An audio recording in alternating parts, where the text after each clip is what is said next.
The Committee of the Whole will remain in recess until we have a quorum.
All right, the Committee of the Whole is back from recess. Senator Taitigui, you're recognized. Sijus Masi, Mr. Chair, I had the opportunity to speak to legal with regards my concern of, forcing a nonprofit nonprofit organization or anybody in the private sector to move forward required them to do anything, let alone show up for a meeting. And it is not proper. However, the way this is structured, the Commission shall include the advisory of the Federation GFT teachers to come, the union to show up basically in civil service. So what happens here is that if GFT does not show up, then this doesn't move forward, is basically what it says. So after talking to one of the sponsors of the amendment, or not the amendment, this amendment, she mentioned that she did talk to somebody, I guess in the commission, and said that they want to keep the shall because it does force GFT to come to the table or force the commission to work with GFT. But, so, I'm not changing it if that's the will of the commission to push on it, but the whole amendment itself to determine, for this commission to determine, pay scales for peace officers, I feel a little bit comfortable knowing that the members consist of about 15 members, and one of the members is the Department of Administration, who's at the table. And that's comforting, no, of course there's an attorney at the table, but something like this should really have people with expertise who do this kind of work and assess this, professionals who've gone through so many different types of pay scales, I'm just hoping that the commission is smart enough to know that, if they need help to move forward, then they need additional information and some expertise, that they would get it. So thank you, Mr. Chair, for the opportunity. Thank you, Senator Taitigui. Anyone on the amendment? Again, we are on Senator Moylan's amendment to line 20, page 137. Senator Moylan, you may close.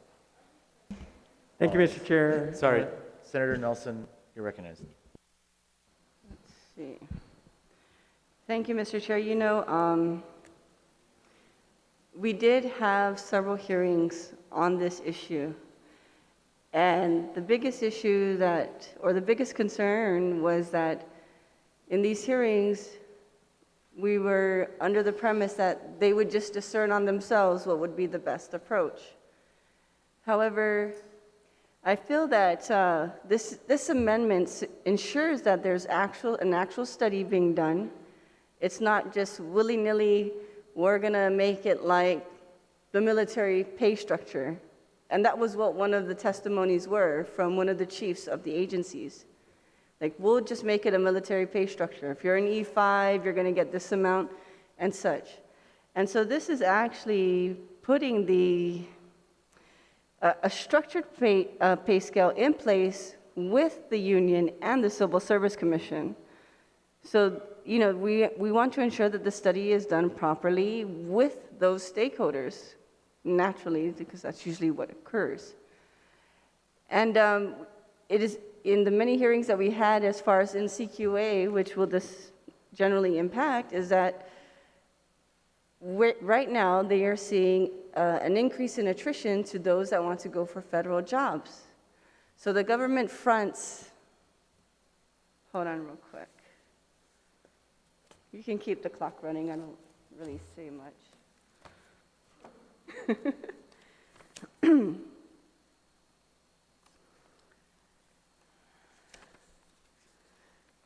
Per CQA employee, we pay for their schooling. The government, not we, but the government pays for their schooling. The government pays for their certification to include the base salary. So they also get paid during their certification, right? It's kind of like basic training, right? You get paid to learn the basics, and then you get sent to a technical specialty. And so in this, it's about $70,000 per employee that we hire in these law enforcement fields. And we're losing them. They get this training, the government pays for the training, and then they see, makes them certifiable in other federal agencies. And so we see them leaving because, of course, naturally, they need to provide for themselves and their family. But this pay structure is an act of retention and a recruitment plan to ensure that we keep the people that we train. And so, colleagues, I humbly ask your support. I haven't heard any objection, Mr. Chair. We know that our agencies are understaffed. We know that there's many that are looking towards retirement through natural attrition, but we also know that a great amount are leaving. They're leaving for the military buildup. They're leaving for federal positions outside of the island, just so that they can provide for the family. It's not by choice. It's because the cost of living on Guam is so high. And so just so that we can be able to provide them some kind of equity so that they can survive and provide for their families, this is what we intend to do.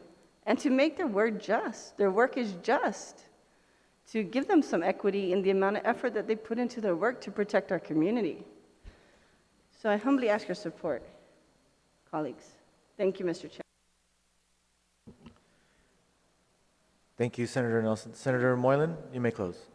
Thank you, Mr. Chair. Thank you, colleagues, for your input. I'm sorry, one moment. Madam Speaker, you're recognized. I apologize, Senator Moylan, I didn't see the speaker raise her hand. Madam Speaker, you're recognized. Thank you. Yeah, I'm in support of this amendment. This has been talked about for a long, long time about how to bring some equity, parity to these law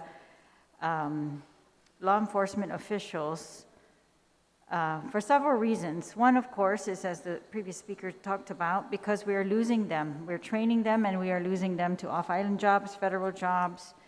And not only that, but within the agencies, there's a disparity, a very clear one, and that I think it's very well known that there are certain places where you can go work as a law enforcement officer and an entry level that is so much easier and nicer place to work than some of the other ones, right? And so we just want to make that fair. And I think we have a disparity in part caused by, autonomous agencies being able to create different pay structures than what we have in the rest of the line agencies.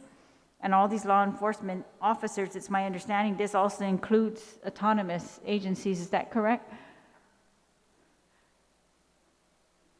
Sorry, is that a question for the sponsor? I guess, yeah, if someone would yield, is that your understanding that the autonomous are also included here?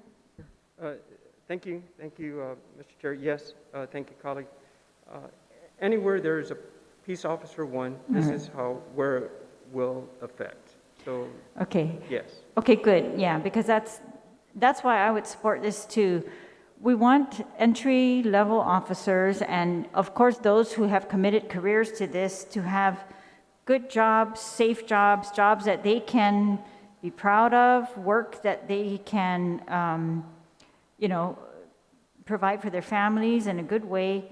We also have to be very careful to make sure that these jobs are paying enough so that officers in these positions are not desperate for income, because that's one of the things that we study in criminal justice, is that that's what makes them vulnerable to corruption, right? And so we want to combat that. We want to make sure that we are more attractive than corruption, right? That they're being paid for their honorable work is more attractive than doing anything else. And I would like to see parity among the autonomous and the line agencies.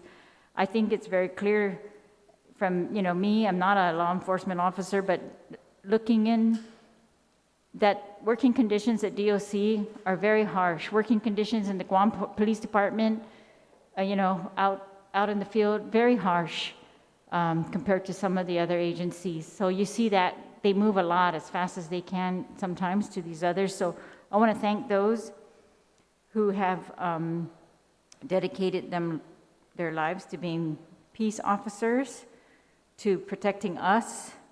And so I hope that they will find equity here. It looks to me like if we're going to try to line it up with autonomous agencies, then they're clearly going to go up. I would like to see not just the pay, but also like the working conditions be made equitable. For example, you know, if you have to start off or maybe be cross-trained, you know, that was another thing that POST was supposed to do, was create a basic level for everybody so that you know, in emergency and we need them, they're kind of cross-trained so that they can help out in the other areas. And I'd like to see that, especially in the entry level where they can, you know, that they work the jobs, maybe the less desirable jobs, and then they get to go to the more desirable places to work or, you know, within the government, but that everybody does, kind of like everybody does their time in these different agencies so that they know what the other peace officers are also experiencing. But I trust that those involved will be able to come up with a plan. I used to be part of this POST commission, so I know that they work very hard to try to come up with these standards. So I support this amendment and the study that will be done for the pay scales to make them more equitable across the peace officers. Thank you, Mr. Chair. Thank you, Madam Speaker. Anyone else on the amendment? Senator Moreland, you may close. Thank you, Mr. Chair. Third time's a charm. Thank you. Thank you, colleagues, for the input on the amendment. You know, what this amendment really does is support on our budget bill. If we go back to page 32, section 7, it's the Peace Officer Standards and Training Commission, where we are giving $72,000 to allocate to the general fund for this, a specialist to establish a standard and uniform law enforcement officer, general force leadership structure tier, and a general pay scale plan and category for Category 1 peace officers. So that chapter is past and gone. We gave the money. Now here are their instructions. That's what this amendment does, to come up with the instructions within a year, and when they come up with the pay scale plan and the tier level, then they present it to the legislature. We are not telling them that they're not telling us what it must be this way. They're just coming up with a plan. And if we feel we need this plan to be vetted to an outside agency to look at, okay. We don't know that. We're not there yet. But I can let you know that the POST Commission is really excited to do this.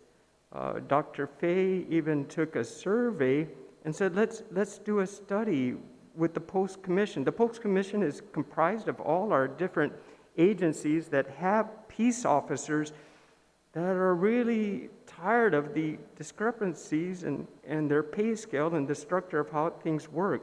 We've had so many studies, Hayes studies, done before, and I was part of it back in the 90s, and this is what we have today. A plan where a security guard at one agency makes more than a police officer that has to go on the beat, and especially today.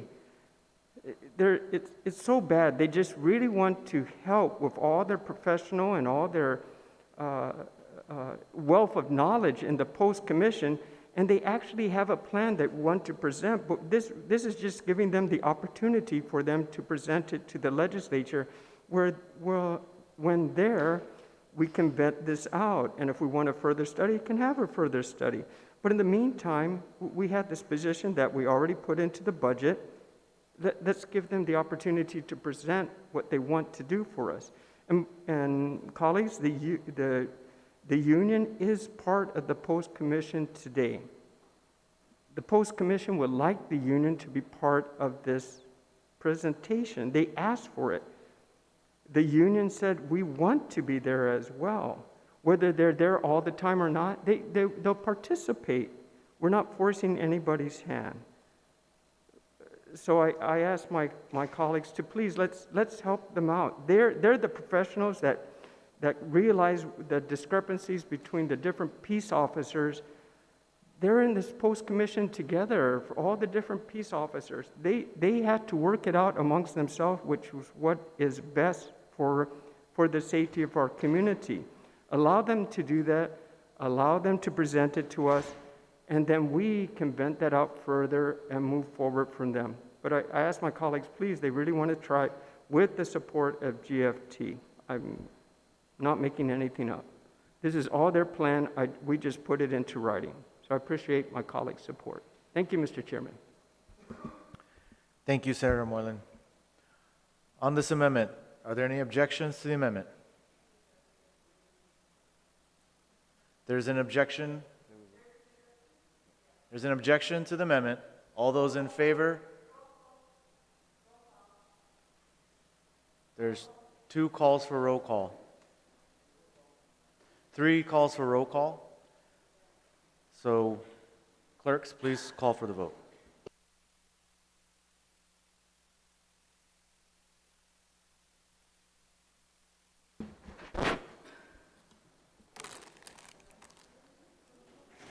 Ready? Ready, Senator?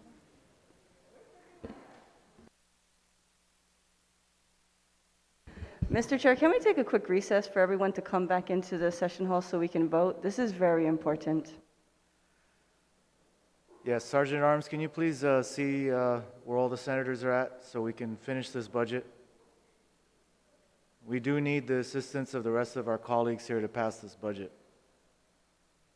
We should be passing it with 15 people, 14 because one's off island. Mr. Chairman, it's a roll call. It's not a call of the House. So, okay. No, but I'm asking the Sergeant at Arms to see if there's any of our colleagues here that are in the all right. building. Thank you, sir. And we'll take a recess so we can make sure everyone's in here so we can finish this budget. Recess.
We're back from recess.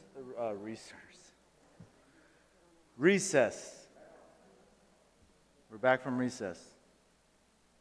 Madam Clerk, roll call, please.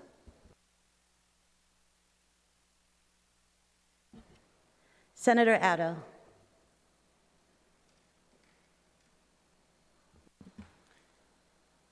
Madam Clerk, Mr. Chair, I'd like to excuse members not present for the vote. Any objection? Seeing none? Motion carries. Senator Addo excused. Senator Blas. Senator Blas pass. Senator Brown. Senator Brown, nay. Senator Dueñas. Senator Dueñas, aye. Senator Moylan. Senator Moylan, aye. Vice Speaker Muñoz Barnes. Vice Speaker Muñoz Barnes excused. Senator Nelson. Senator Nelson, aye. Senator Perez. Senator Perez, aye. Senator Rangel. Senator Rangel, aye. Senator San Augustine. Senator San Augustine, aye. Senator Shelton. Senator Shelton, aye. Senator Tydegui. Senator Tydegui, nay. Senator Terlahi. Senator Terlahi, aye. Speaker Terlahi. Speaker Terlahi, aye. Senator Torres. Senator Torres excused.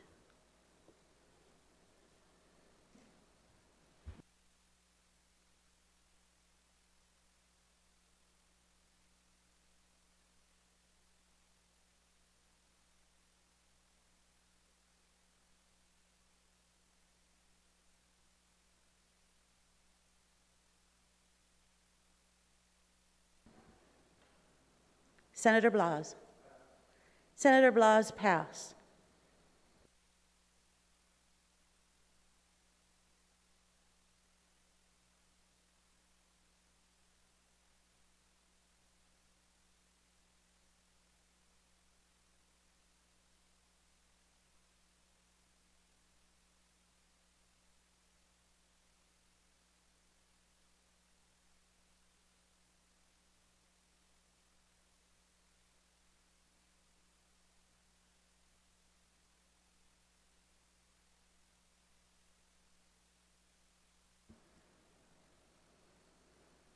Senator Blas.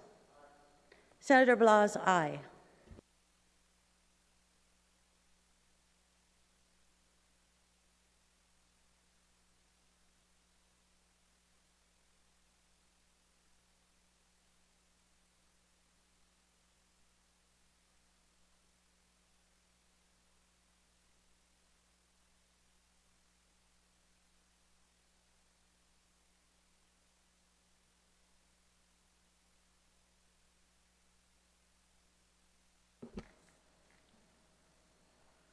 There were 10 ayes, 2 nays, 3 excused absences.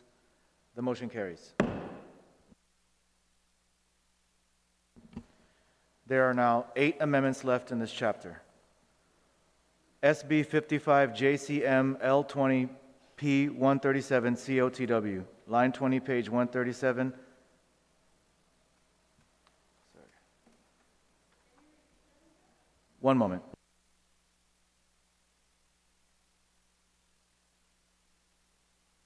I apologize, I was reading the incorrect amendment.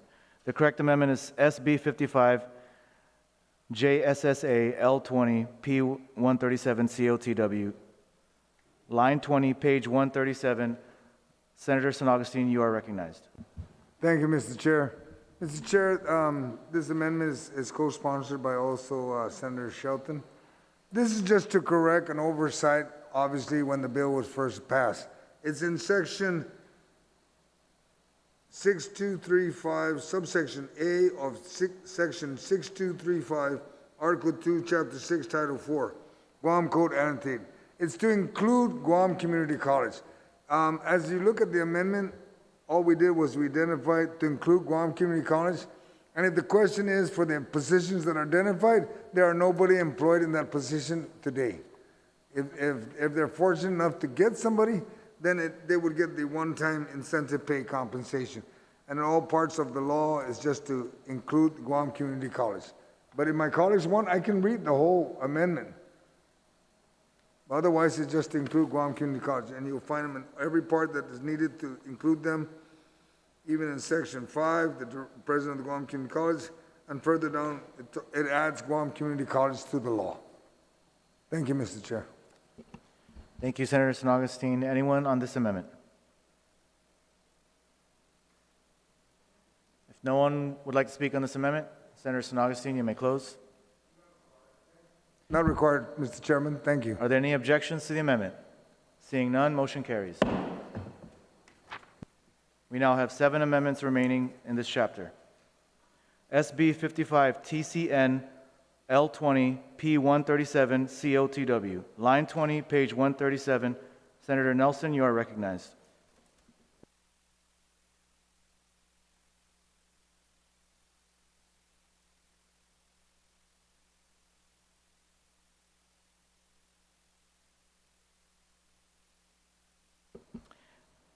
Yes, one more time. It is SB 55 TCN L20 P137 COTW to line 20, page 137.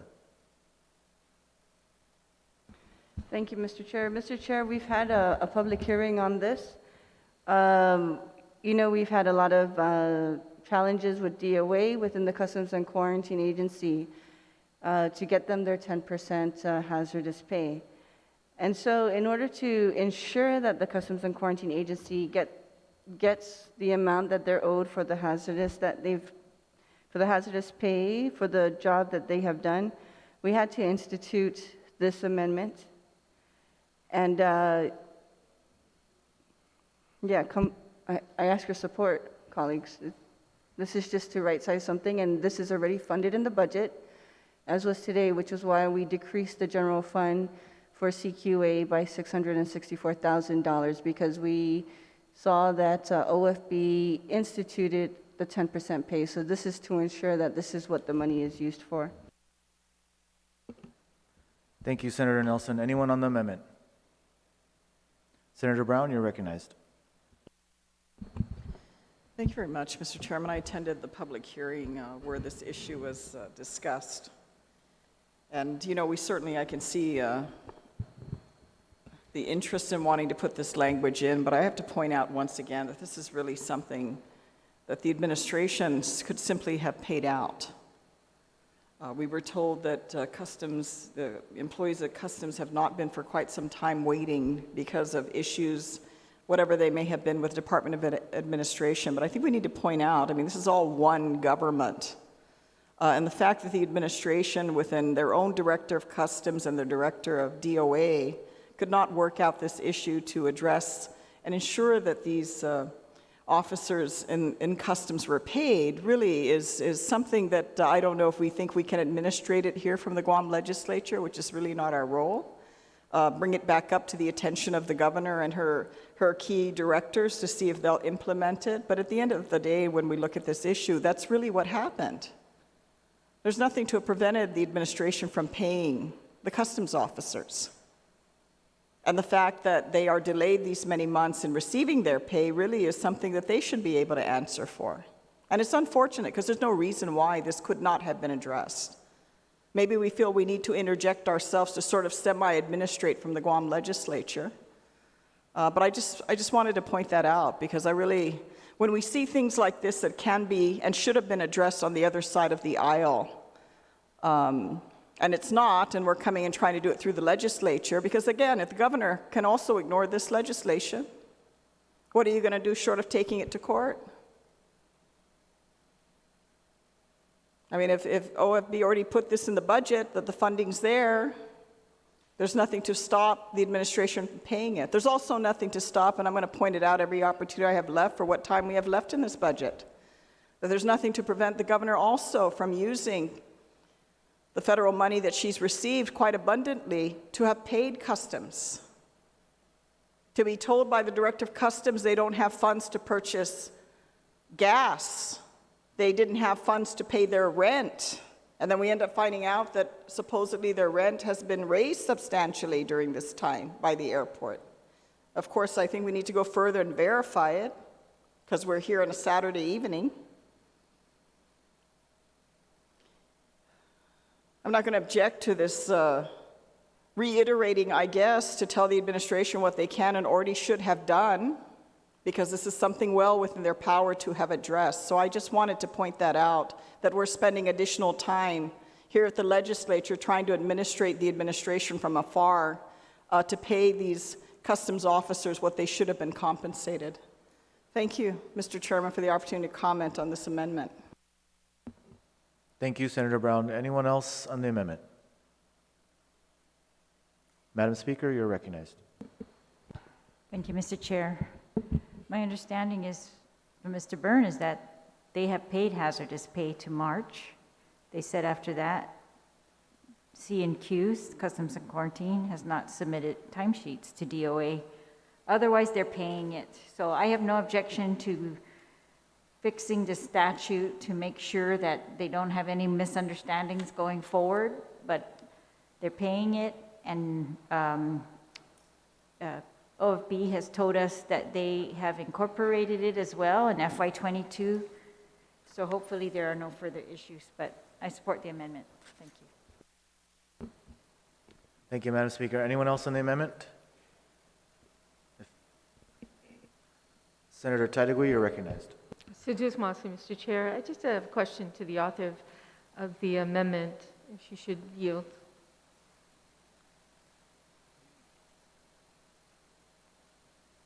Clint, should I go on?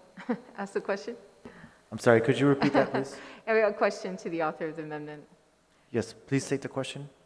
The amendment that is proffered here today, it says, the Director of Customs shall, by general order, adopt a table, well, the TOE, they call it, for the uniform positions. Now, it was stated earlier that when I'd gone to this a public hearing with regards to customs and why they weren't able to receive the hazardous pay, that it was the director that that needed to put in this timesheets or a description as to why they deserve this hazardous pay.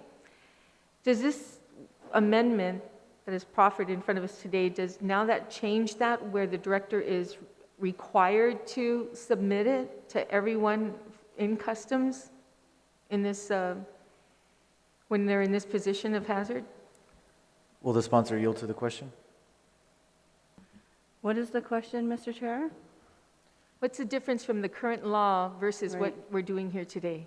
Right, so today we're giving the Customs and Quarantine Director the authority to discern what is hazardous. So this is the biggest issue, is the semantics on whether your job of being at during the pandemic when flights are coming in is actually a hazardous risk. Other than the EO, just take out the EO, right? And so the director can discern that. That's why the challenges have been the challenge in getting them paid initially is that DOA discerns it. But DOA is not on the ground, right? They're not there in the thick of it, right? They're not where the rubber meets the road. And so the director, as the head authority of the agency, sees the hard work that they do, understands the risk that they take, and understands the exposure and the hazardous, the exposure of the hazardous, whatever risks that impacts their job. Okay. Does that answer the question, Mr. Chair? Senator Taitigui? Yes, Mr. Chair. So basically, in today's time, right now, it's the Director of Administration who makes that determination whether a customs agency, a customs agency individual is qualified to receive the hazardous pay versus now this amendment's going to change, and it will now be the customs director. Yes, that's correct, Yeah. Mr. Chair. Okay. And just like GPD is able to have this flexibility to discern on their hazardous pay, the CQA director has the ability to discern on the hazardous pay. Thank you, Senator Nelson. Senator Taitigui? Okay, thank you, Mr. Chair. And that was my question. What was the difference between today and what's going to happen if this bill should, or this amendment should pass? Thank you, Mr. Chair.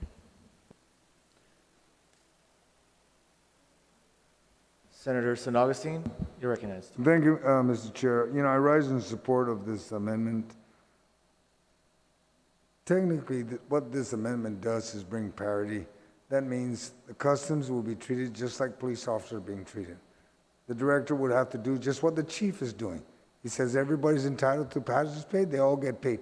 And the speaker and one of my colleagues was right when they said they are paying hazardous pay, but not to all. It's kind of like pick and choose which one you want to pay. That's not the way you're supposed to work. If you're a custom officer, at any given time, you could be faced with a hazardous condition. And it shouldn't be, oh, well, he wasn't hazardous, he was in a supposedly hazardous condition for an hour. No, he's in a hazardous area and condition every time he walks in and he clocks in. And that's what it's all about. Bring parity, it's equal to every other peace officer. And we just put this to rest, and then we can move on. And it's correct what my colleague said, the administration could have taken care of this. Unfortunately, they didn't. Now we're playing a role, and hopefully we'll be able to take care of it tonight. Thank you, Mr. Chair. Thank you, Senator San Augustine. Senator Moylan, you're recognized. Thank you, Mr. Chair. The amendment is clearly explaining it's a table of organization. So what we're allowing the director to do is to identify through the table of organizations those positions that are considered to do hazardous duty. What the difference is between today and if this amendment passes, the Department of Administration determines by the write-up from the Director of Customs there what is hazardous or not. He had to explain that in paragraphs and paragraphs to really do it. So we're putting the authority into the director here to identify those positions that are considered doing hazardous duties. The director would then have to budget for that case. But right now, the last time I visited CQA there's boxes upon boxes of documents requesting for the hazardous that were denied by DOA because they wanted further explanation and further. Allow the director to determine that. Allow the director to identify those positions and put the director on the spot to work out his budget to fit that means. We just, without this amendment, we're just giving extra duties for the customs officer to do additional duties as administrative when they should be on the job working to protect our borders. The director has responsibility. This puts it in the hands of the director by identifying his toll, allow him to do that and require him to be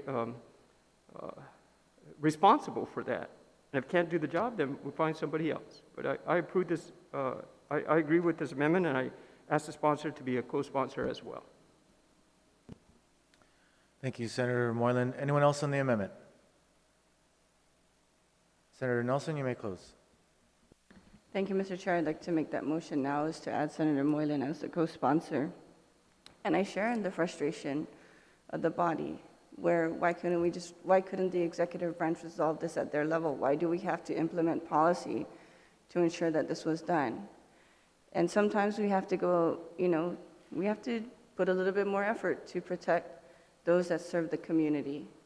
Maybe our priorities is not the same as others. And so those things are out of our control. But what we can control now today is to give them the ability and the flexibility for the director so that they can discern what best fits their hazardous pay. So colleagues, I humbly ask your support.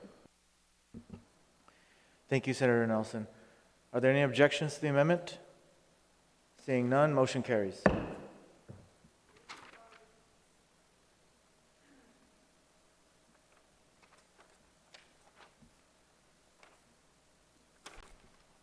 There are now 6 amendments remaining in the chapter.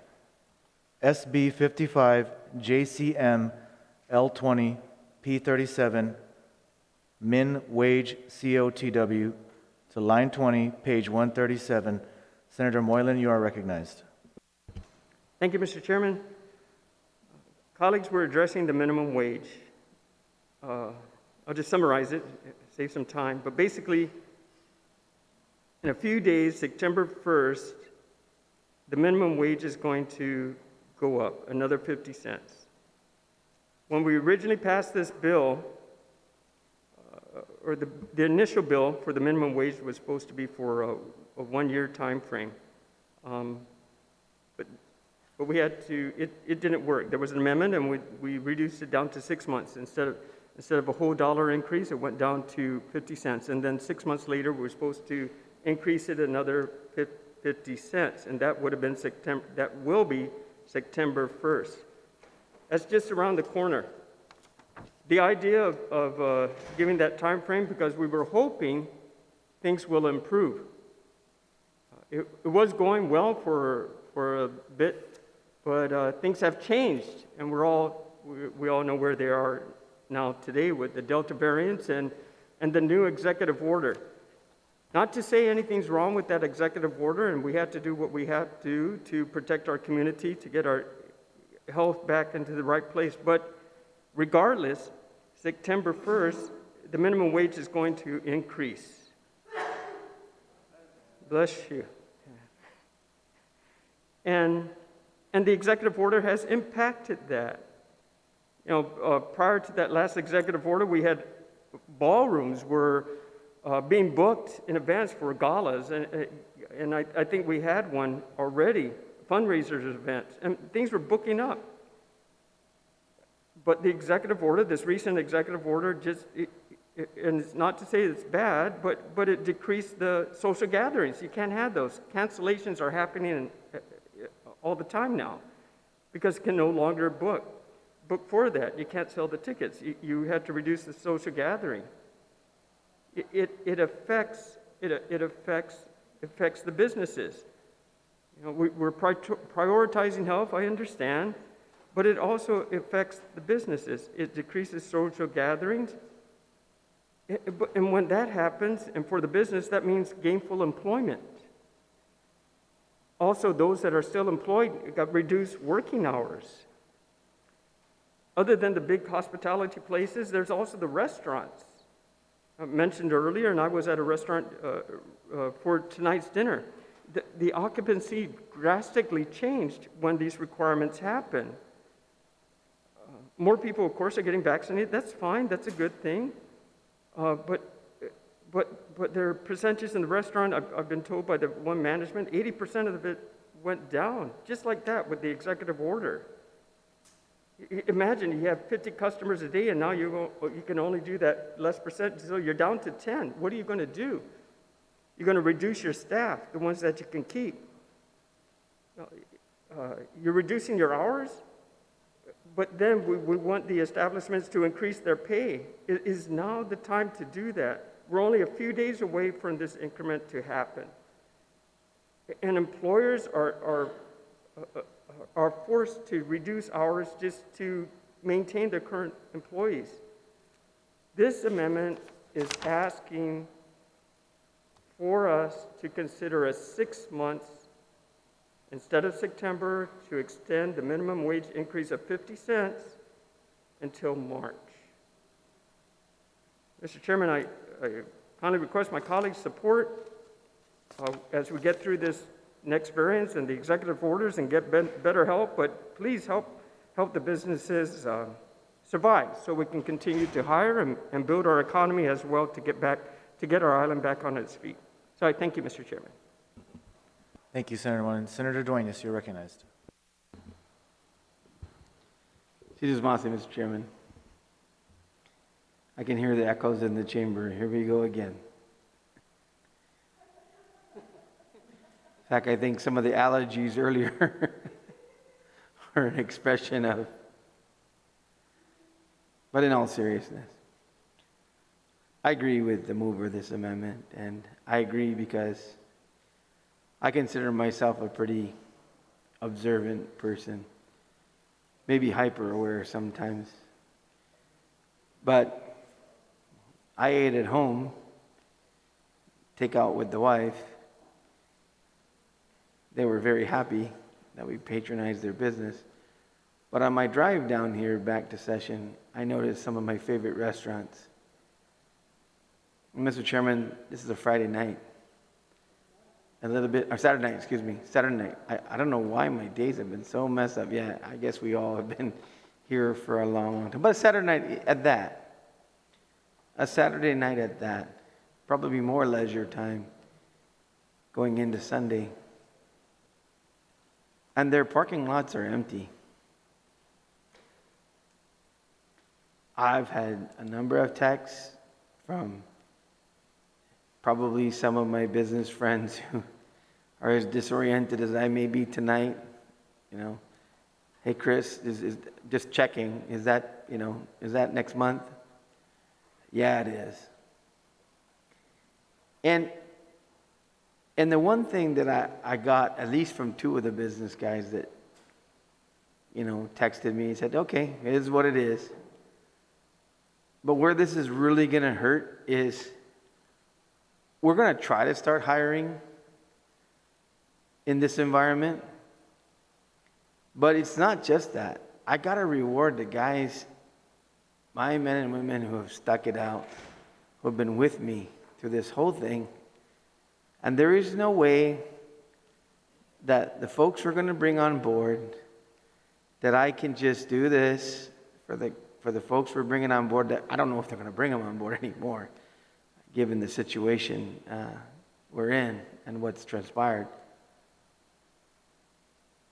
But I'm not bringing these, if I do bring people on board, if I'm capable of doing that, I got to take care of the rest of my folks. I really got to take care of them now.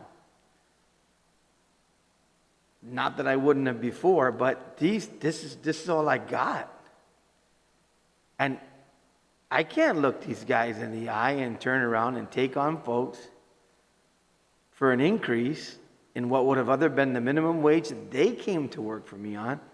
And look at the rest of my guys. We all know this as compression. Like I said, here we go again. And I'm ready for the argument. But simply put, I cannot look at the rest of these folks that have toughed it out, hung out with me, maybe took some FPUC, but didn't take PUA. And we talk a lot about front line. This is my front line. In good conscience, whatever it does to my bottom line, I cannot not take care of these guys. Whatever I got to give to the folks I might be bringing on board, I've got to match that with my folks who stuck it out with me. Unpopular decisions, and I could just see the headlines in the discussion because I've been through this a number of different times now. And I know sometimes we go with the unprecedented times and, oh, it's different, but it's different. And all I'm going to say is, for those guys who are signing the front of the checks and others who sign the back of the checks, I feel for them. I feel for them. And I also feel for those guys who are going to trot out there and go and look for a job that's going to pay them less than what they're paid from PUA. I get it. But I think most people are going to be happy to just have a job. That's where I'm going to leave it, Mr. Chairman. I hope we can pass this. I know it's not a fun thing to do, but I think it's the right thing to do. So just Masi. Thank you, Senator Duenas. Anyone else on the amendment? Senator San Augustine, you're recognized. Thank you, Mr. Chairman. My colleagues, I was the author of the bill to do the pay raise. And when it came up to delay the second and final pay raise portion, that wasn't a very popular decision. Tonight, I have reservations about delaying it any further. And the only reason is because, number one, we delayed it once. And I do understand that you got to keep business in business to keep the economy moving. But in order for the economy to keep moving, it's not just always the business, it's your employees. And this was a commitment we made, and this was a 2-year program. This was it's now becoming a 3-year program. And where do we draw the line and say, okay, let's finally give them? But I do understand, I've spoken to quite a few businesses, and they said, Joe, it's going to be rough. I said, I understand, but you knew it was coming. Sure, the pandemic came. I don't question that. Sure. But you know what? It's also been mentioned and said in the news that this administration is going to help the businesses. So I put that burden on the help for the businesses to the administration, not on us. Because they're not offering to help the employees. There's no unemployment insurance on Guam to help them. But there is financial assistance available in the administration. And these employees have nobody to turn to. And when we think about it, well, they might not have a job tomorrow or after September 1st. Most of them work more than one job to begin with. And if they've been loyal and dedicated to their employer, I don't see them being let go, not for 50 cents an hour. Maybe the hours will reduce because business got to stay afloat. But I do have some serious reservations about delaying it. It's only in a few days it's going to go into effect. If anything, I would have welcomed a bill 8 months ago when we first did the extension of 6 months. A bill that would have said, let's delay it and let's have a hearing. Let's talk about it. Let's have employees come in and speak their minds. And then we move from there. Then we come to reality of what we need to do. Because it's changed. Last year was it COVID-19? Now it's Delta. What's it going to be tomorrow? United? I mean, I'm just curious. What is going to be the next reason to delay? What is going to be the next reason tomorrow? After September 1st, if this was to pass tonight, we delay. We don't have unemployment insurance in Guam. There's no protection for any of the employees. But there is financial support from the administration that they offered already. It's all over the news. Come and apply. Come and ask for help. We'll help you. But at no point did they ever say, employees or businesses, we will help you with a pay raise as a financial assistance to offset your losses. That's the curious thing I have. And that's why to extend it beyond September 1st, I'm not comfortable with it. Thank you, Mr. Chairman. Thank you, Senator San Augustine. So is that an objection to the amendment? Yes, you can take it as such. Thank you. Thank you. Thank you, Senator San Augustine.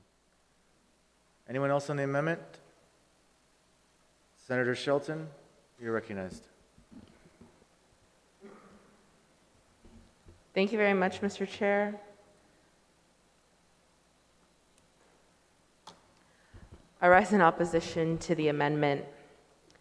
I strongly believe that in order to strengthen our workforce and recover from this pandemic, we must stand in support of our people.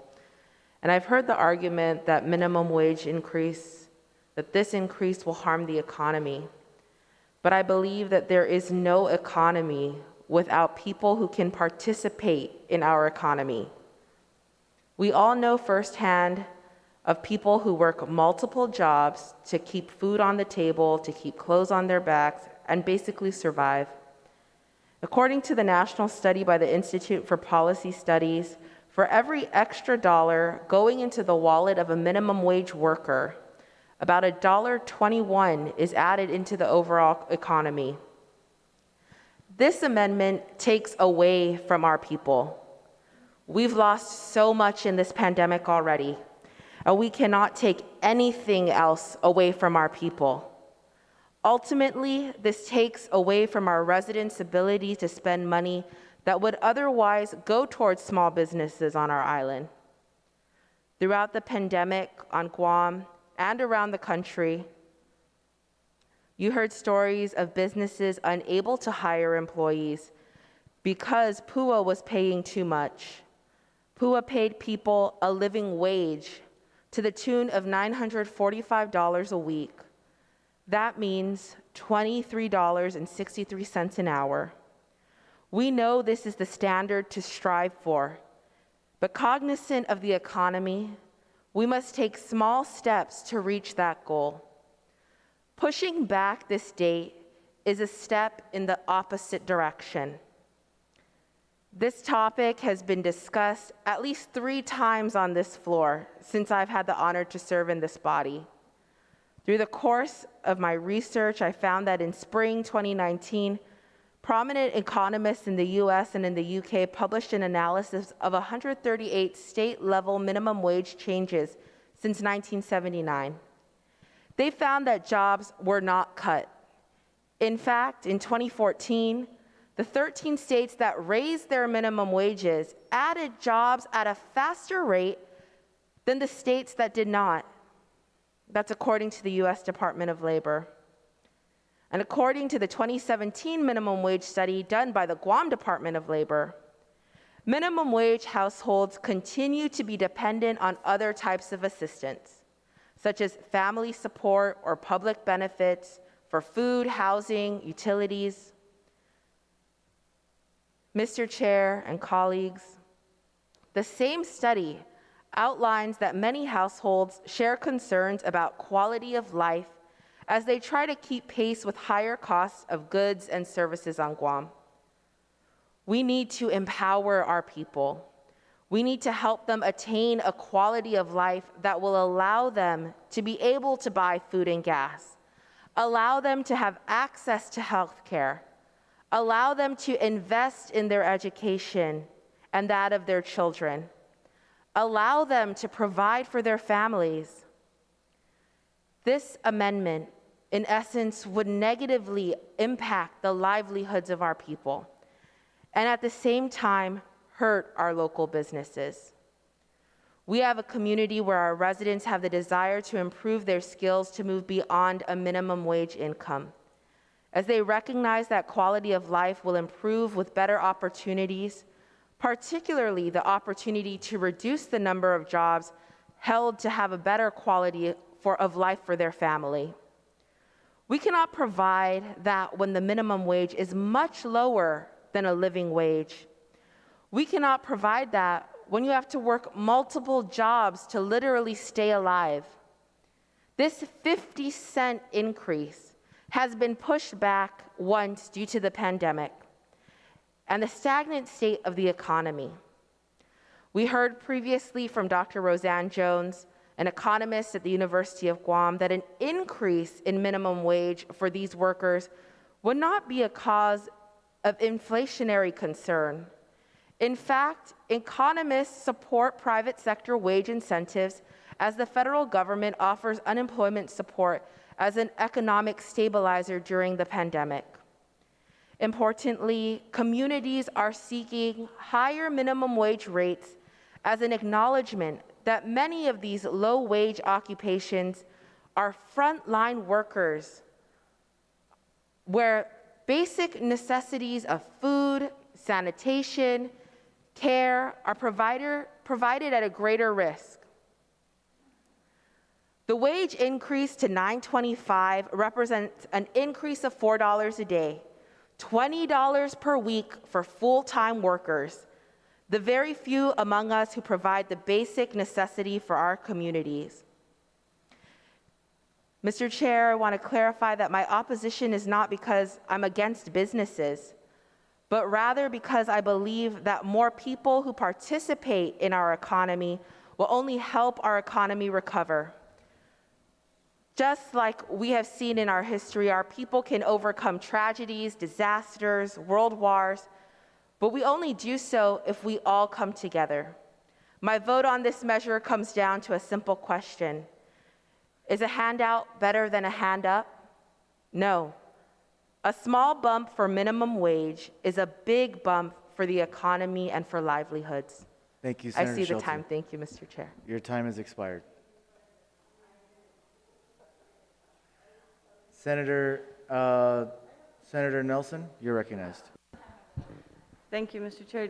Just a question. I don't know, maybe if OFB is the right proponent to ask this question to, but you know, it was in the news recently that the government of Guam plans to help businesses by covering the first 3 months' salary of $925. Is that true?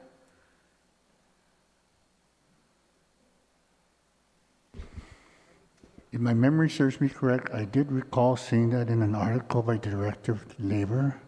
Lesola said the government was going to use the word supplement, subsidize the hourly rate. Okay, so maybe we can like come to a compromise. This is just a recommendation.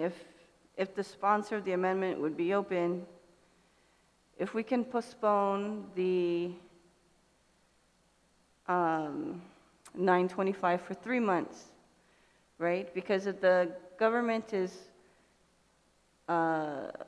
obligating themselves to provide $9.25, which is the expected amount to increase in September, that we can postpone this implementation for 3 months, and that will also give us an opportunity to put it on the floor in a public hearing and to have all the community come in and to help us discern better on this. I mean, we've had this into law for several years now, and we're continually postponing it, but now we see that there's an ability for businesses to avail to, that all businesses will get this cover of $9.25 per employee for 3 months.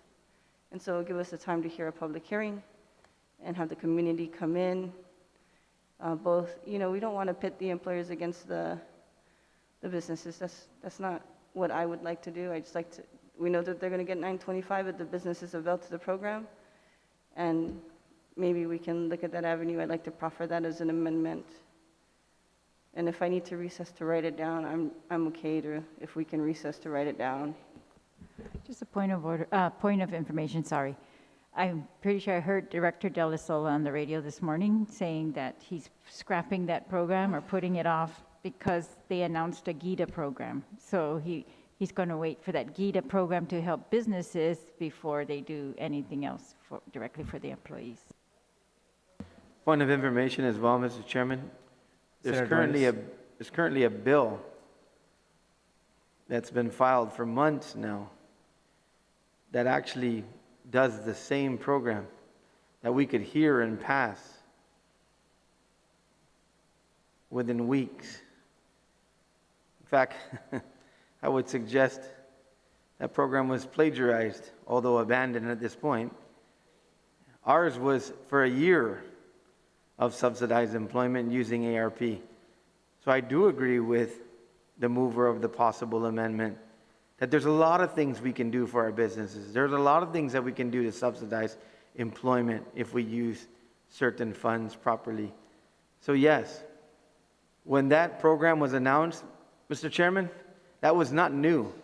That was a bill filed by Senator Moylan and other co-sponsors, Jesus Masi. Thank you, Senator Duenas. Anyone else on the amendment? So, Senator Nelson, will you be proffering an amendment to the amendment? Mr. Chair. Senator Moylan, you're recognized. Thank you, Mr. Chair. Thank you, my colleagues, for the discussion.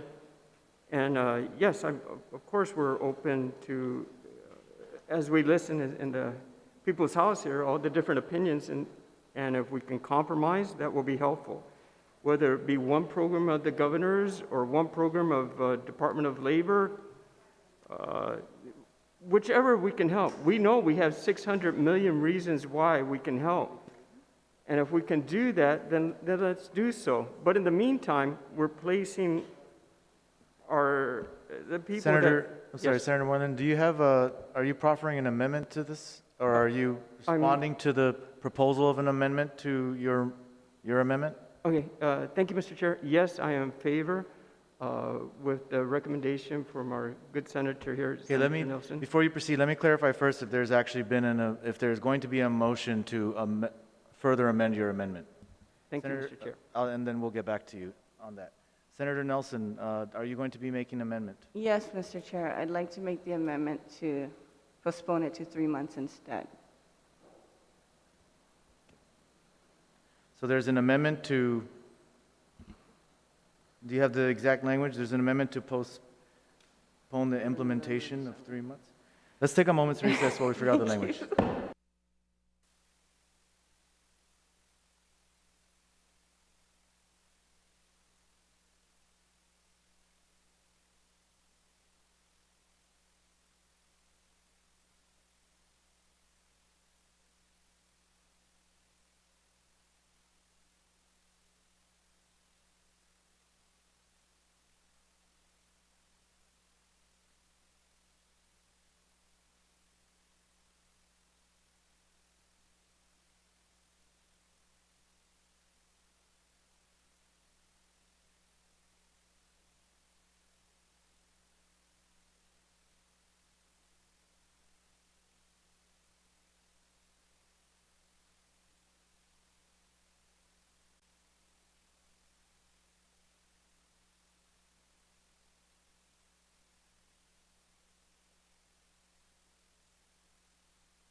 Senator Nelson, you are recognized. Yes, thank you, Mr. Chair. The amendment is to read on the last line where it says effective March 2022, replace March with December 1st, 2021. We are aware that now GIDA has a program to assist the businesses. So if we can make it equitable and still ensure that we can come to a compromise in some kind of medium where it's amenable to everyone, if it is, yeah, if not, you're welcome to vote no.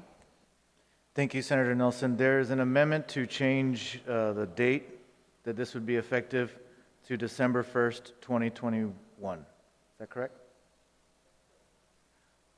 Senator Tidewee. So just mostly, Mr. Chair. You know, whether you make it 3 months or 2 weeks, or I just don't understand how this amendment is going to be able to pass. If we're here in this legislature and this is implemented on September 1st, we're here on Saturday, right? When is September 1st? 3 days from today. We haven't even voted on this bill. By the time we vote on this bill, maybe October 31st if we're lucky. I mean, we've been working nonstop, and thank you again to the employees that are here, the staff at the legislature, who's been with us too during these times. And you know what? They're here longer than when we leave, because there's more work they have to do. And I don't even think they're going to be have time to engross this bill for us to vote on until maybe August 31st. We have to do it by 12 midnight, if I'm not mistaken, to pass this to the governor. The next day is September 1st. And that's when this is supposed to be implemented, on September 1st, by law. We're a bit late. What are you going to do then? Let's say the governor waits, uses her, 10 days, or waits to lapse into law. How long does that take? I believe it's 10 days, Mr. Chair, if I'm not mistaken. If she doesn't sign it within 10 days, it lapses into law, automatic. But that means the pay raise has already been implemented. What are you going to do? Go tell them, oh, never mind, it's not until, we have to give your money back, or you have to give the money back. I'm sorry, you would have to give the money back to the employees.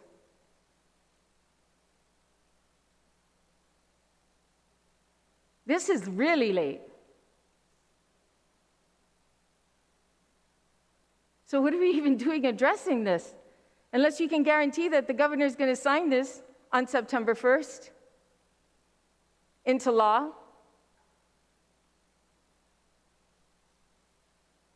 So I'm really not sure why we're even making any amendments to this, or even addressing this, unless somebody has the 911 to the governor right now and give a call and ask her if she's going to sign it into law, and then we can think about it. Other than that, we're wasting our time. Thank you, Mr. Chair. Thank you, Senator Tidewee. Anyone on the amendment? Senator Brown. Thank you very much, Mr. Chairman. This is like the can that we keep kicking down the road. And I have a different view probably from most of my colleagues here, because I certainly, even if I had been in the legislature at the time the original legislation was proffered to increase the minimum wage, I would not have voted for it. And it's not that I wouldn't have voted for it because, I'm in favor of the business community and I'm not in favor of our employees. I just of the opinion, and I don't know if it's because I just have a different opinion. I just like to see the market forces address this issue of minimum wage, rather than the legislature coming in and interjecting itself. And now look at where we are. Look at where we are with this issue now.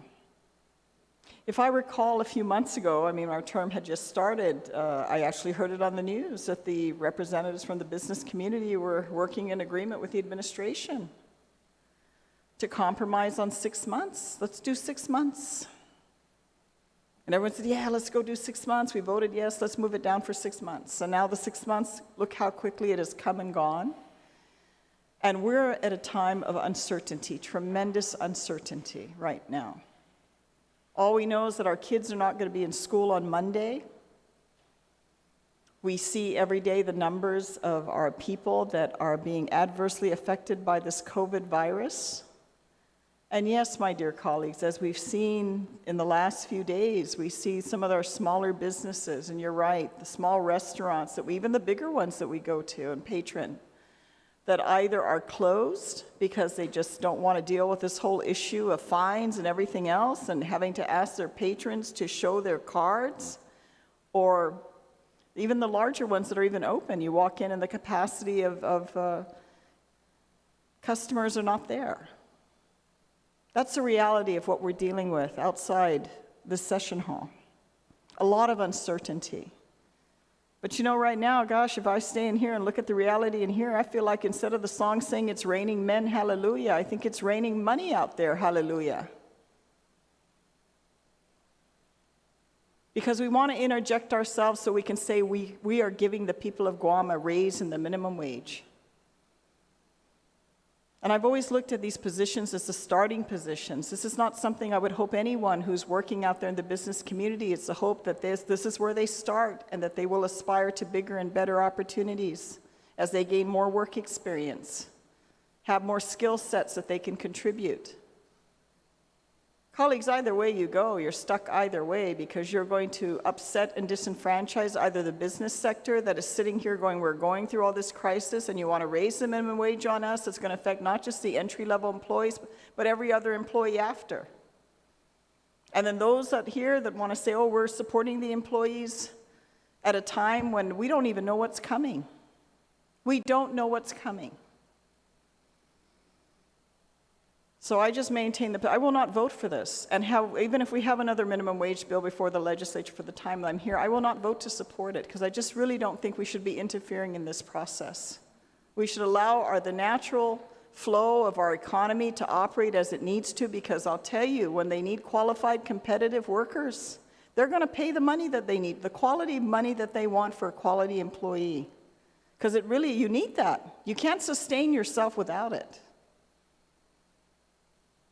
So extend it 3 months, 6 months, 3 days, whatever it is. But you're still kicking this issue. You're still kicking that can down the road. And at the end of the day, I don't think you're helping either side because the legislature chose to interject itself on this issue. With that, Mr. Chairman, thank you for the opportunity to comment. Thank you, Senator Brown. Senator Duenas? Jesus Masi, Mr. Chairman, and you know, I have to concur with the retiring speaker's sentiment. And I also have to concur with one of my earlier colleagues who said, you know, we're on a time, situation here in terms of what the governor does.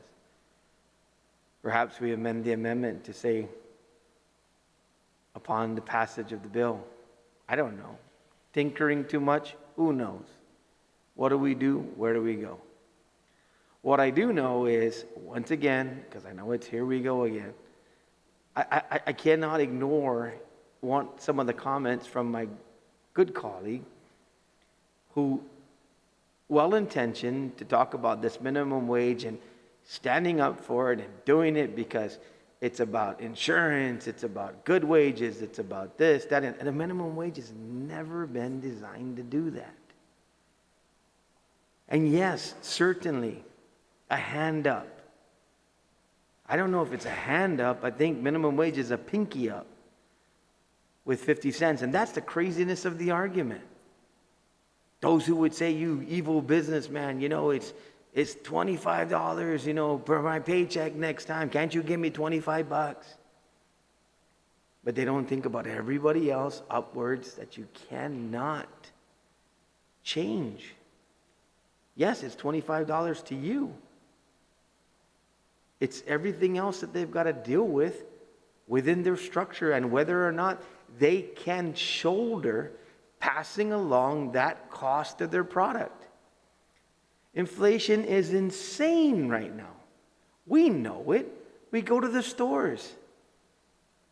People aren't buying steaks and short ribs, they're buying cans of Spam and some other different products to try to, even when you go to the store, if you don't go to the restaurant. It's just a fact. We've been taught as kids, you can't get blood from a turnip. There is only so much that businesses can do. So I agree with some of the talk that's been going on the floor here, saying there is opportunities in terms of helping our businesses. And it is true. I think a business that reaches out and gets significant resources from the government to stabilize them, they should pass that on to their employees. They should pass that on and absorb that down the line after this time of uncertainty.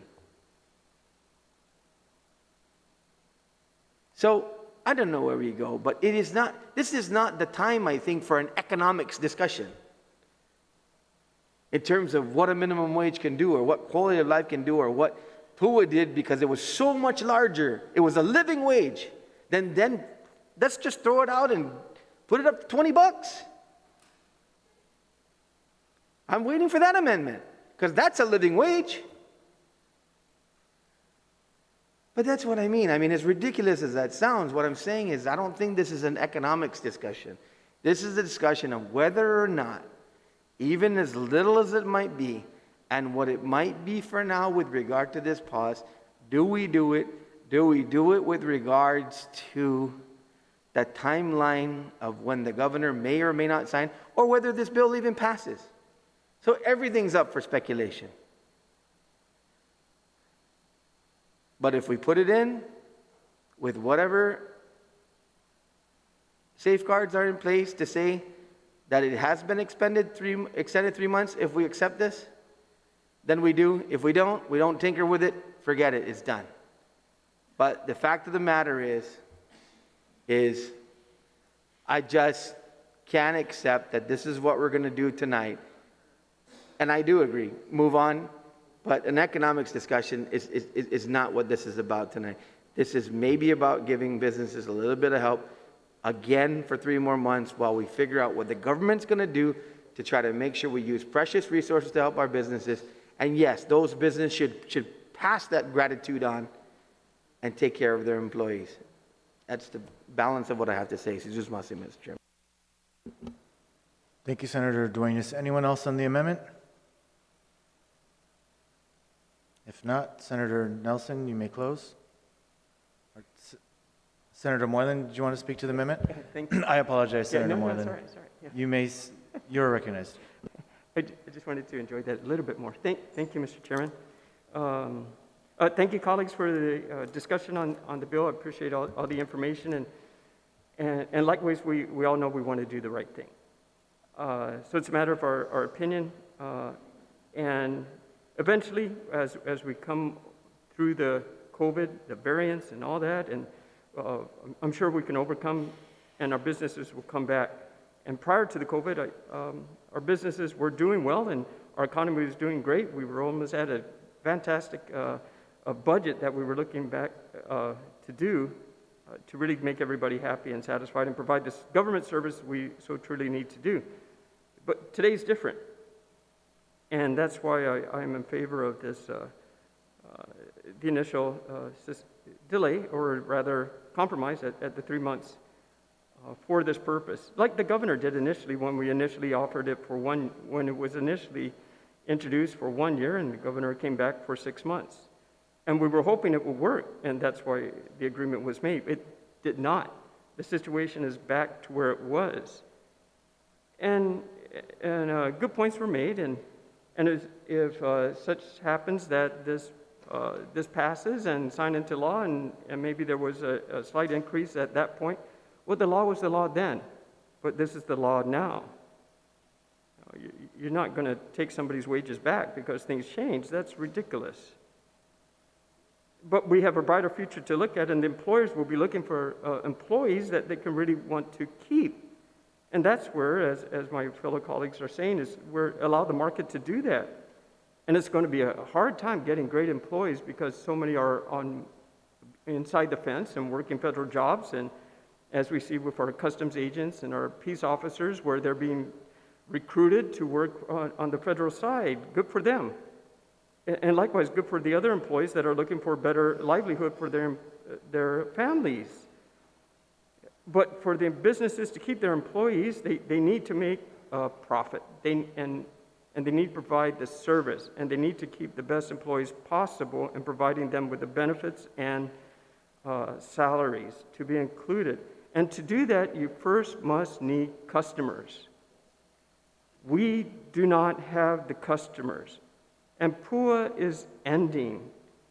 And the businesses know that, and they're striving to keep their doors open because it's been closed or halfway closed or only allowed takeout for, it's going to come up to 2 years for paying for your brick and mortar, for paying for your inventory, for paying for those employees that you know have worked with you for so many years, and you don't want to see their families be hurt by that because you can no longer afford them. And if we do this, if we just extend it for 3 months, let's hope and pray for the best that the economy will come back and people get their vaccinations and we get rid of this Delta virus. But in the meantime, if the businesses could afford it, there's nothing to say that they can't give the additional wage today, the $9.25 or even $10 if they can afford it, if they really want to help their employee. But for those that cannot, then let's not force them. Let's at least give them a breathing chance of another three months as a compromise. So I ask my employees to, let's do the math ourselves, and let's make it right. At the end of the day, we're all in this together. Thank you, Mr. Chairman. Thank you, Senator Moylan. Anyone else on the amendment? If not, Senator Nelson, would you like to close? Any objections to the motion? Seeing none, motion carries. We are on the main amendment, so that was the amendment to the amendment that passed. We are now back to the main amendment. Anyone on the main amendment?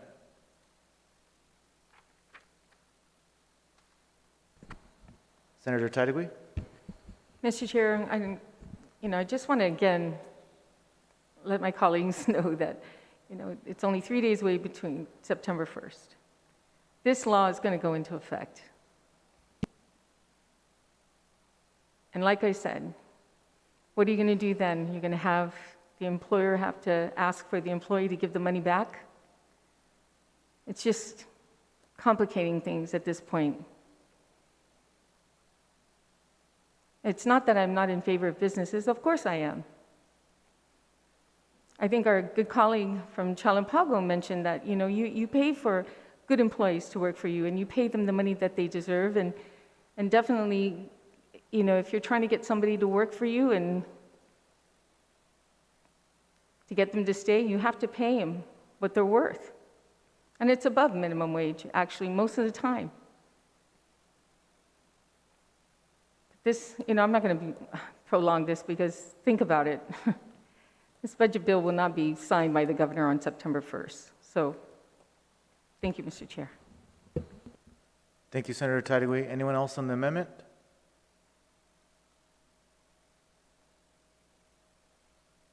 Madam Speaker, you're recognized. Thank you, Mr. Chair. This is a tough one, and I echo the sentiments of the sponsor of the original legislation, that it's especially tougher when we're trying to do this at night without any public hearing on this measure to allow those who are going to be impacted by it to be heard. We do have a letter from the Chamber of Commerce, and we can see with our own eyes the struggle that businesses are having now, how it's been exacerbated with, the additional restrictions that have been placed, and that things are changing every day, and that it is difficult, if not impossible. And but But I don't think that the people who are going to be, who have been counting on this increase in minimum wage are aware that we are contemplating this shift tonight.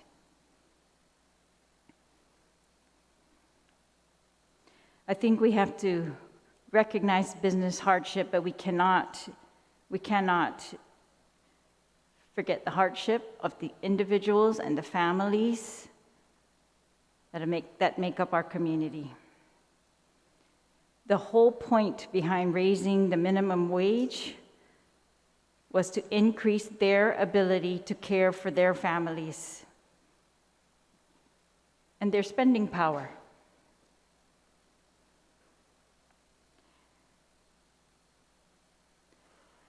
A delay to them of this 50 cents an hour has a greater impact, I think, than a delay anywhere else in our economy, on the businesses itself. It will have impact, yes, but the margin of survival, I think, is harder on these individuals.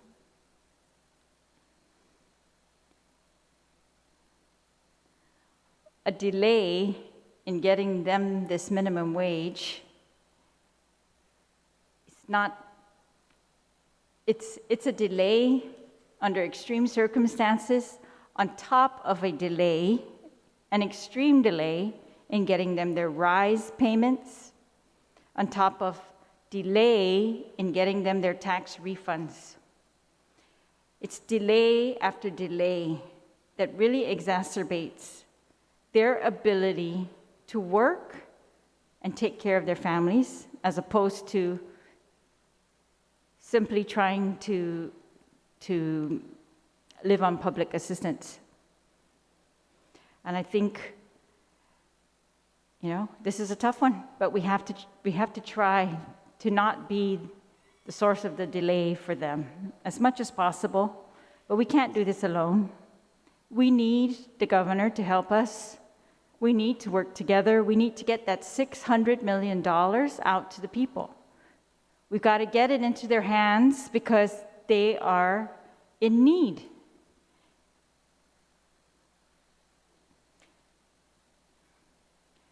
This legislation regarding wages is something that the legislature can control.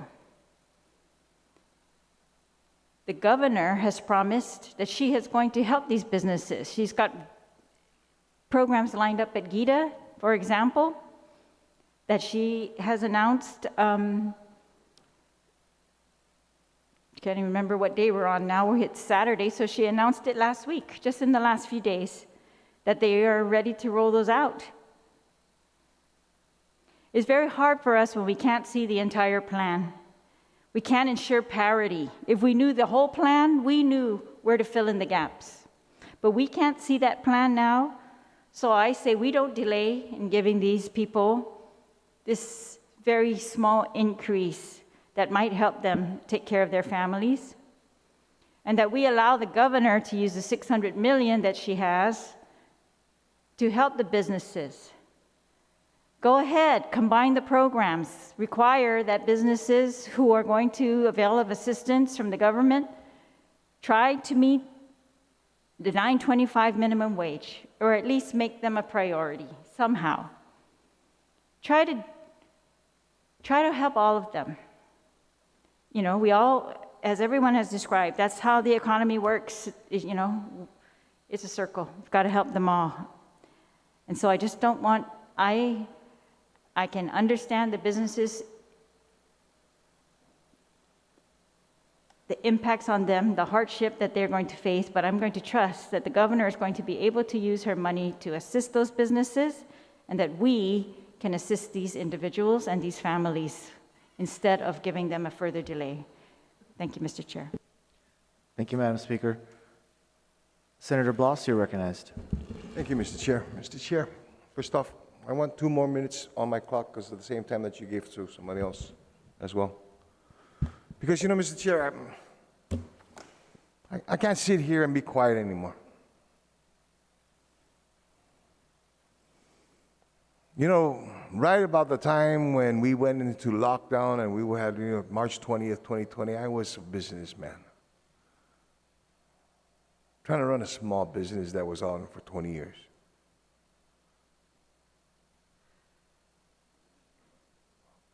With plans to be able to expand, to grow, to provide, not just to my family, but to the families of the people that work in my office.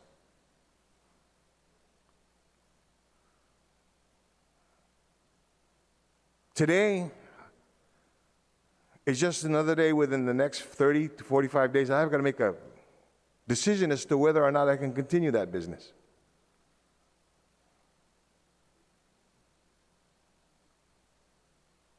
I mean, if my business shuts down, then the people that rely on their employment in my business no longer has work. Kind of get the picture here?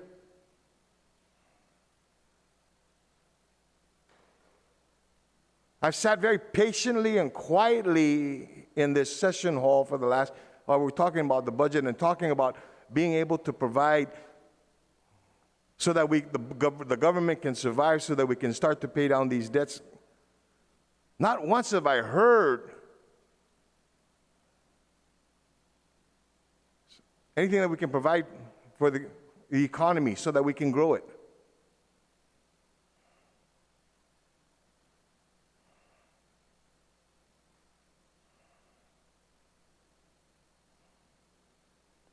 What good is providing an individual an increase in their pay when there's no job for him to be able to get it?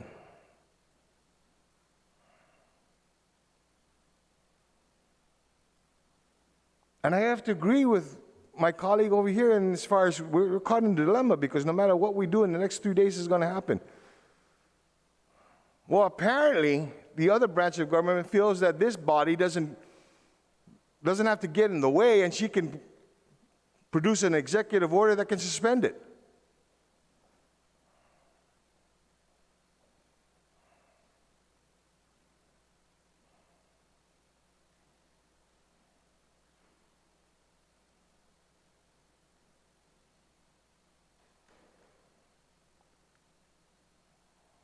People are suffering today. A waitress and a waiter are waiting patiently at the front door of their restaurant, hoping that a customer is going to be able to come in so that they can be able to serve them. So they can get some tips too. But more importantly, so that they can be assured somehow that the employer, their boss, doesn't come to them and says, "Hey guys, business is not there. We're going to have to shut down tomorrow." How many times have we seen that already in the paper? How many times have we seen that in text, in social media that we've had? You know what the reality is out there? The reality is out there is that this island is suffering.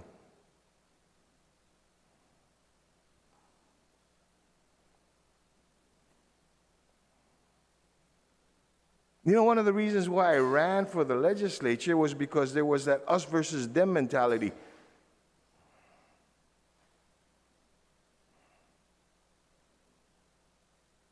And we're continuing to perpetuate that.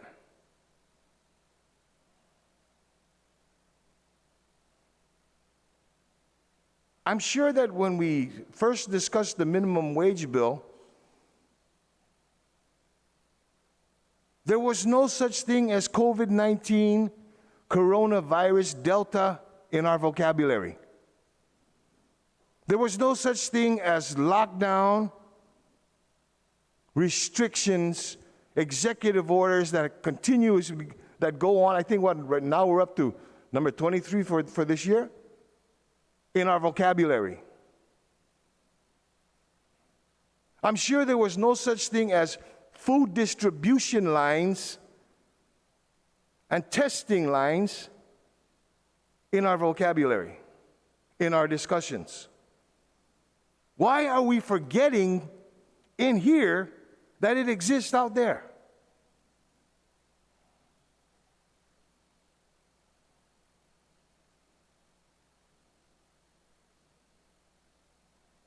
Colleagues, please. We're in a crisis.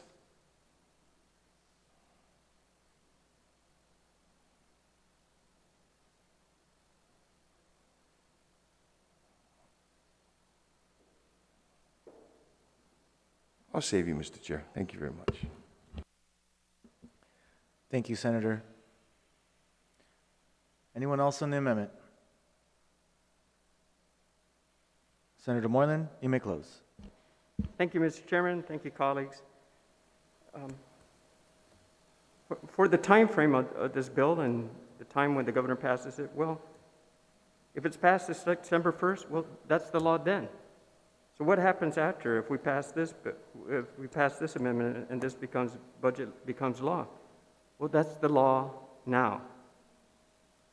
Do you give somebody back their wages if you pay them so much more over it because the wages were higher then? No, that was the law then. It's moving forward, and moving forward is creating jobs and building businesses. This is what the amendment is trying to do. Business is based on customers. Customers, new money coming from customers from off-island. We're back in the 1960s when Guam visitor numbers. It's not there. We want it to come back. Business is based on customers. PUA is ending. If the no customers come in because there's no more PUA money and there's no new customers coming in through the airlines, why would the business stay open? We want to help our employees to keep their doors open. Allow them the opportunity to decide if they want to do 925 yesterday or if it's from 925 as of September 1st, keep it if you want to. If you don't, if you can't afford it and you know you need to keep that employee, well, then pay the employee. But what if this means by not allowing for 3 months, the employee to decide that, if it cannot afford it, then the customer will get 925 instead of full-time, maybe part-time. Or maybe it's going to be 925 on call. Or maybe it's just not going to be a job at all. In order for the business to grow, they need employees.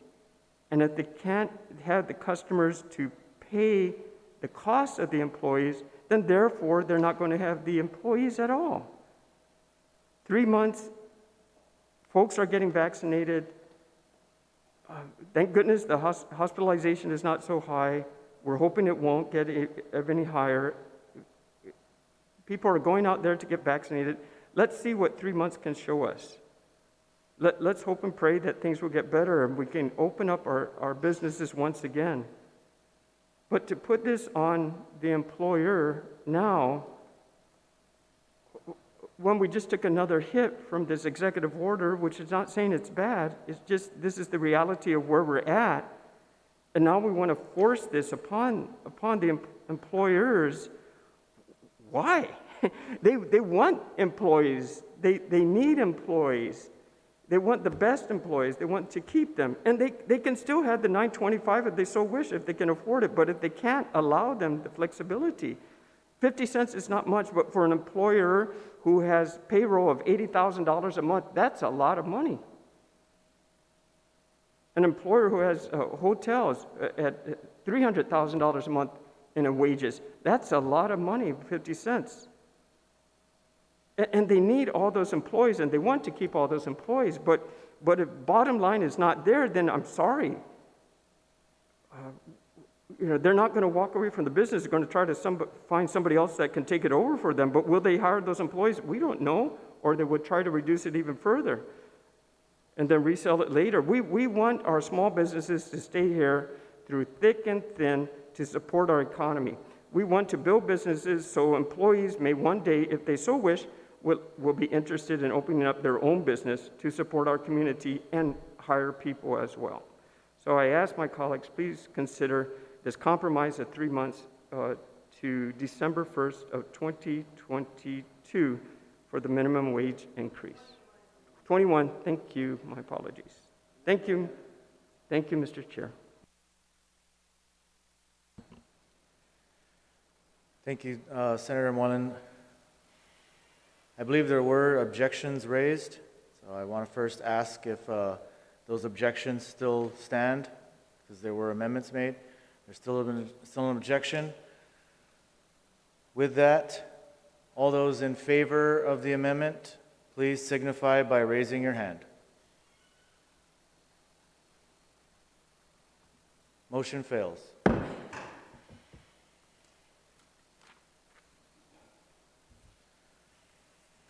We have 5 amendments remaining in this chapter. We are now on SB 55 ALS L20 P137 UOG Continuing Appropriations COTW. Line 20, page 137. Senator Shelton, you are recognized. Thanks, Mr. Chair. An amendment to line 20, page 137, to add to the bill to read Section 41, Continuing Appropriation Authorization, notwithstanding any other provision of law, the allotted but unexpended balance of funds appropriated to the University of Guam for fiscal year 2021 shall not lapse and shall continue to be available until fully expended. This is also to allow Legislative Council to make technical corrections. I ask our colleagues for their support. It's a simple continuing appropriations authorization. Thank you, Senator Shelton. Anyone on the amendment?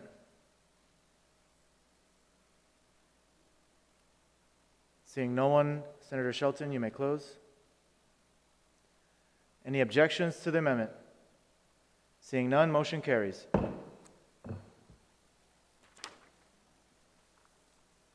Four amendments remaining in the chapter. We are now on SB 55 ALS L20 P137 GCC Continuing Appropriation COTW, line 20, page 137. Senator Shelton, you are recognized. Thank you, Mr. Chair, and this is to add to the bill to read Section 41, Continuing Appropriation Authorization, notwithstanding any other provision of law, the allotted but unexpended balance of funds appropriated to the Guam Community College for fiscal year 2021 shall not lapse and shall continue to be available until fully expended, and to allow Legislative Council to make technical corrections. Again, another continuing appropriation authorization for the Guam Community College. Thank you, Senator Shelton. Anyone on the amendment? Seeing no one, Senator Shelton, you may close. No close. Any objections to the motion? Seeing none, motion carries. Three amendments remaining in the chapter. SB 55 TMT L20 P137 FY21 WT COTW. Line 20, page 137. Speaker Talahi, you are recognized. Thank you very much. Sorry, excuse me. Thank you very much, Mr. Chair.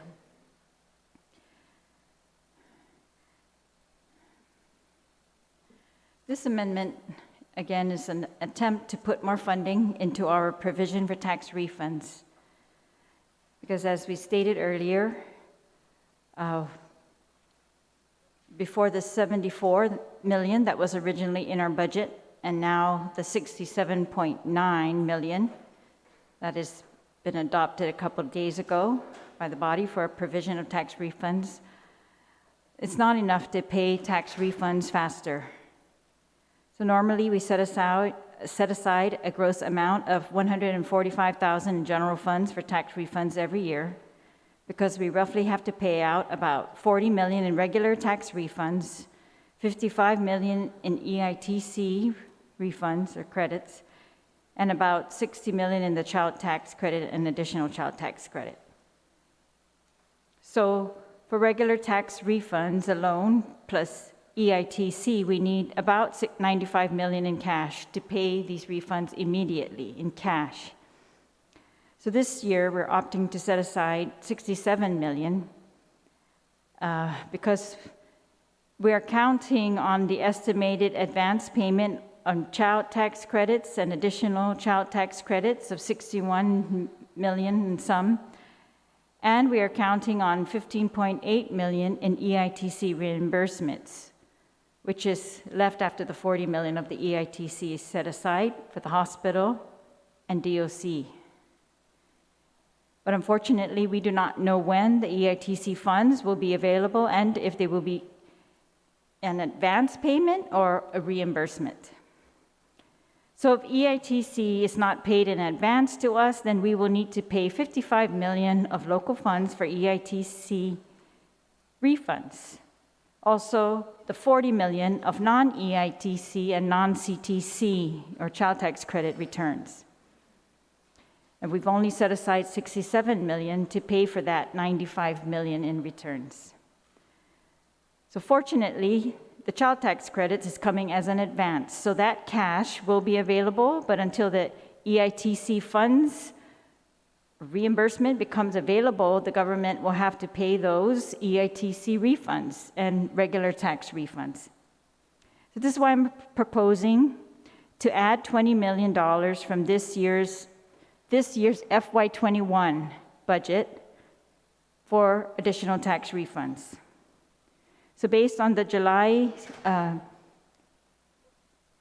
CRER, the expenditures and revenue report, our general funds are tracking in excess of 22 million over our adopted revenues. The withholding taxes in particular are tracking 34 million above what we adopted in FY21. And we all know that we're on the verge of September here. This amendment will amend the FY21 withholding taxes revenue amount adopted and increase it by $20 million based on the CRER tracking, and will require the $20 million to be deposited directly into the Income Tax Refund Efficient Payment Trust Fund and applied to A status returns. So this amendment will increase the amount of funds available for the provision of tax refunds in 2021 by 20 million so that we can ensure there is cash available to pay tax refunds now. Based on the July report, there are about 7,200 claims that are awaiting payment for a total of 22 million. And there were 6,800 claims unprocessed for 2020. This amendment will also safeguard any excess revenues from 2021 from being used for any other purpose other than tax refunds. So with this cash from FY21, we can make sure that people get their tax refunds faster and that we can catch up with the payments that are due. And especially during a time where the need is great and a time when funding for the individuals and families is very uncertain. We can give them the certainty of at least their tax refunds, and that we can ensure that no government services or agency budgets are impacted by paying these refunds faster by using the money proposed in this floor amendment. Thank you, Mr. Chair. Thank you, Madam Speaker. Senator Duenas? Jesus Masi, Mr. Chairman. Certainly don't fault the intent, but I want to do a little math here. Steve, OFB. Seems like we've discussed this. Funds available, especially when we were attempting, or when others were attempting to raise revenues for this fiscal year. On the scenario laid out in this amendment, do you see this as cash available, especially since we've balanced these balances against what's needed from the general fund to subsidize special funds and all these other discussions we've been having? I mean, to me, I see a net less revenue still for 2021. Can I get a comment on that?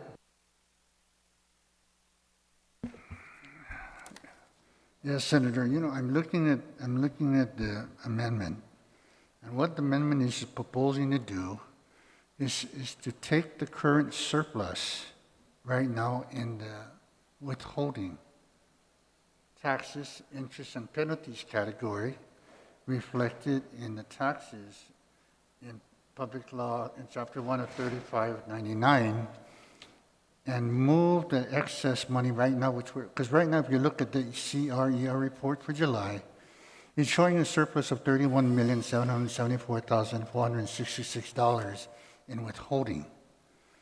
And I'm assuming that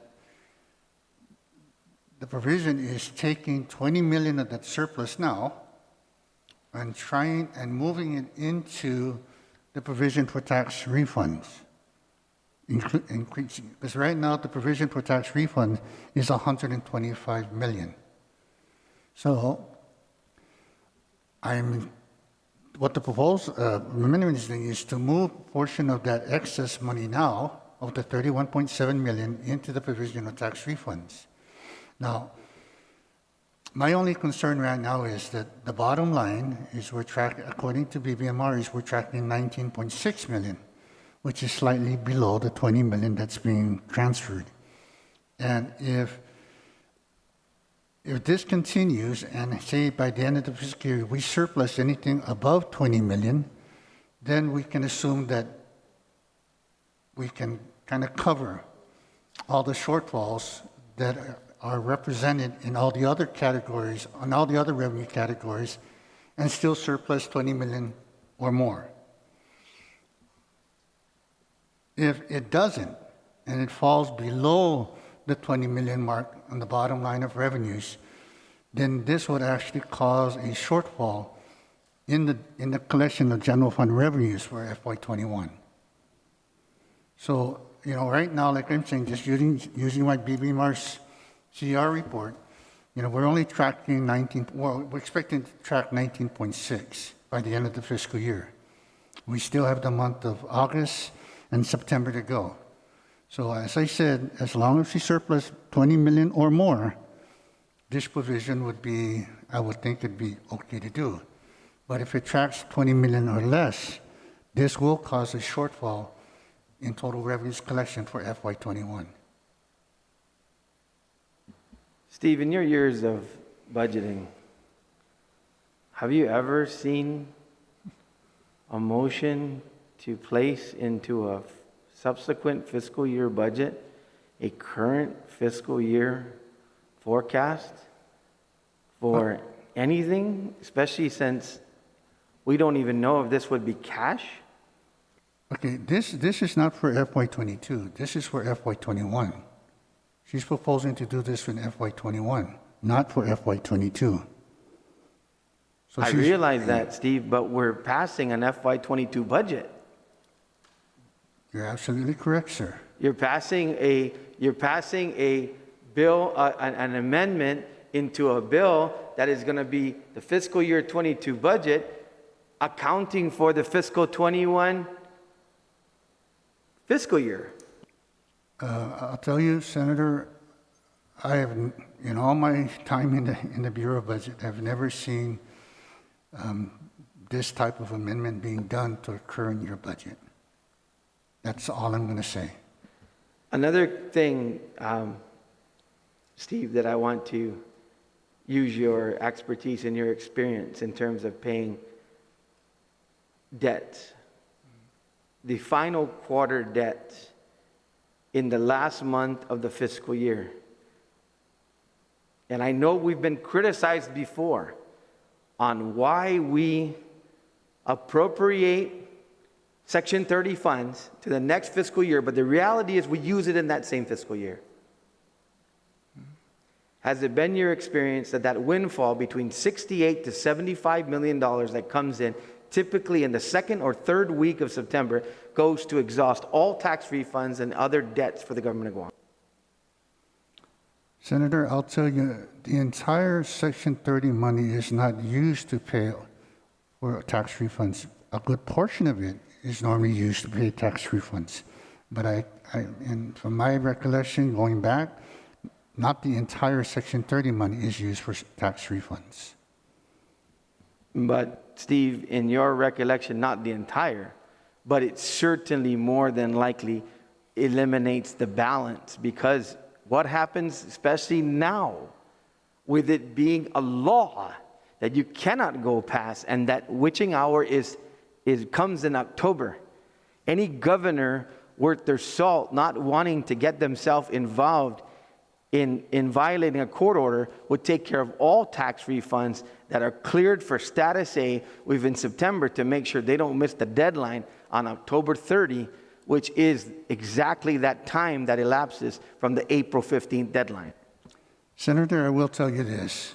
Section 30 money is available for the administration once they receive it from the federal government. Once it's transferred to the government of Guam, it's really up to the disposal of the administration. Whether or not they use the entire appropriation, the entire amount for Section 30, or $1, it is up to the administration to decide how that money is spent. So I'll use my experience.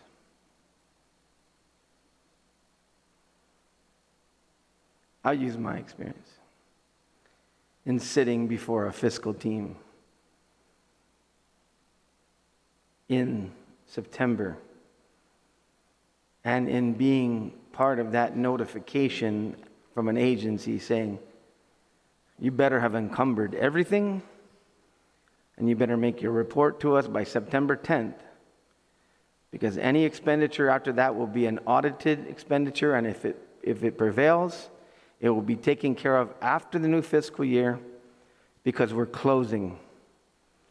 And the main thing we got to do is pay tax refunds. Whatever is outstanding right now, I can tell you, will be paid in September. So I think this amendment's unnecessary. I don't object to it at this point, but I may in the future. Sijus Masi, Mr. Chairman. Thank you, Senator Duenas. Anyone else on the amendment? Senator Moylan, you're recognized. Thank you, Mr. Chair. Another question for OFB. So FY20, then we had the surplus. This is similar to what we're trying to do with this amendment, but it's FY21. The governor took control of that surplus, I believe, or how was that surplus used? Please.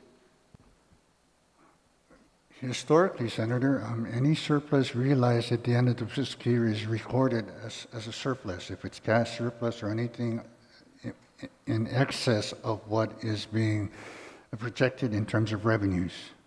So anything above the projected revenues as reflected in the Budget Act for that particular year is considered surplus. Now, that money, I believe, just stays in the general fund until such time either administration decides what's to use that money for, because there are provisions currently in the law that allows them to do it. You know, for example, that anything in excess can be used to pay off, tax refunds, I believe vendor payments, things like that. But, again, the real true surplus in any fiscal year is really not determined officially until the audit is done and completed. Okay, and that prior year that we're discussing, I think the governor kind of trumped us on taking ability for us to appropriate that money in any direction, but because the governor has that authority, tax refunds or anything the governor so wishes to do. I'm just, Mr. Chair, I'm just wondering, even if we were to do this, somebody could beat us to the punch anyway, like what happened previously, and it may not even be followed if we so wish to put it into tax refunds, or it could be the governor's prerogative to put it all into tax refunds, which we haven't seen yet as well. So thank you, Mr. Guerros. Thank you, Mr. Chair. Point of information, Mr. Chair, I think there's a confusion. So the amendment is not to use surplus or excess. The amendment is to amend the budget that we are operating under right now, and it's just to make an amendment and to change the provision for tax refund payments from 125 to 145. It's an amendment. It doesn't use the words excess or surplus. That was just me trying to describe it in layman's terms, but it's really an amendment to change 125 to 145 in the provision for tax refunds. That's the amendment. Not to try to do like we did with the hospital, try to take the excess $10 million. We've seen that does not work. We've seen that any attempts to dictate what is done with surpluses or excess does not work from the legislature. So I'm not going to wait for that time. We're just amending the budget. We're doing a realignment by this amendment of revenue. We are realigning that. Just like we want to realign when there are shortages, I'm trying to realign here so that we prioritize where it goes. Thank you.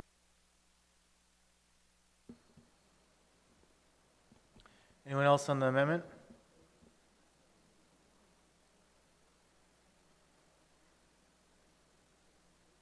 Anyone else on the amendment? If not, Senator Perez, you're recognized. Yeah, just a question for OFB. So how does this work practically? If you can clarify. Sorry, or could you, re-clarify. is the question, how does this work Yeah. practically? Yeah, how does it Okay. practically work? Steve? I'm sorry, what was the question, Senator? So this amendment, how would it work, how would it practically work? Well, the way I'm reading the amendment right now is it's increasing the projection for withholding tax right now in the law from $230,533,587 to $250,533,587. Then the difference of that, which is, I believe, 20 million, is she's shifting it to the provision for tax Yeah, refunds. I understand what the amendment says, but if you can maybe explain what's the practical effect? So how would this be implemented, is what I'm asking. Could I just clarify, maybe to help OFB? I think what you're getting at, and correct me if I'm mistaken, is you're looking to sort of see how this would be applied in real life. Real world application. Thank you.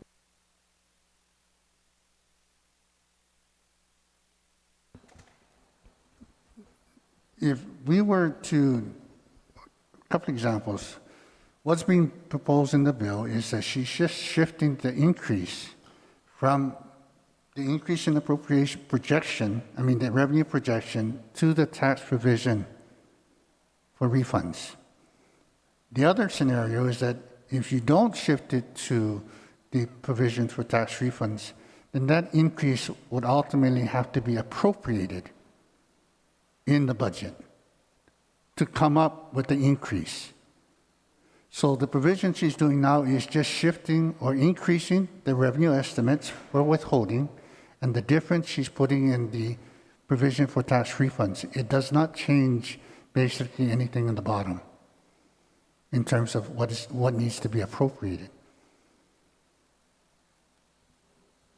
All right, thank you. Anyone else on the amendment? If not, sorry, Senator Shelton, you're recognized. Thank you very much, Mr. Chair. I'm just a little concerned that this amendment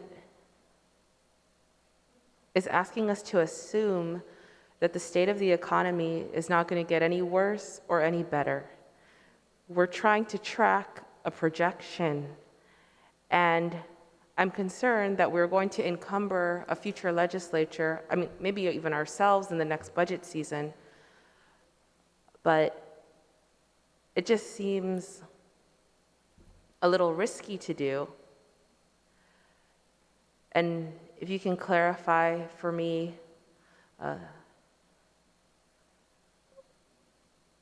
I heard you say earlier about the possibility of creating a shortfall.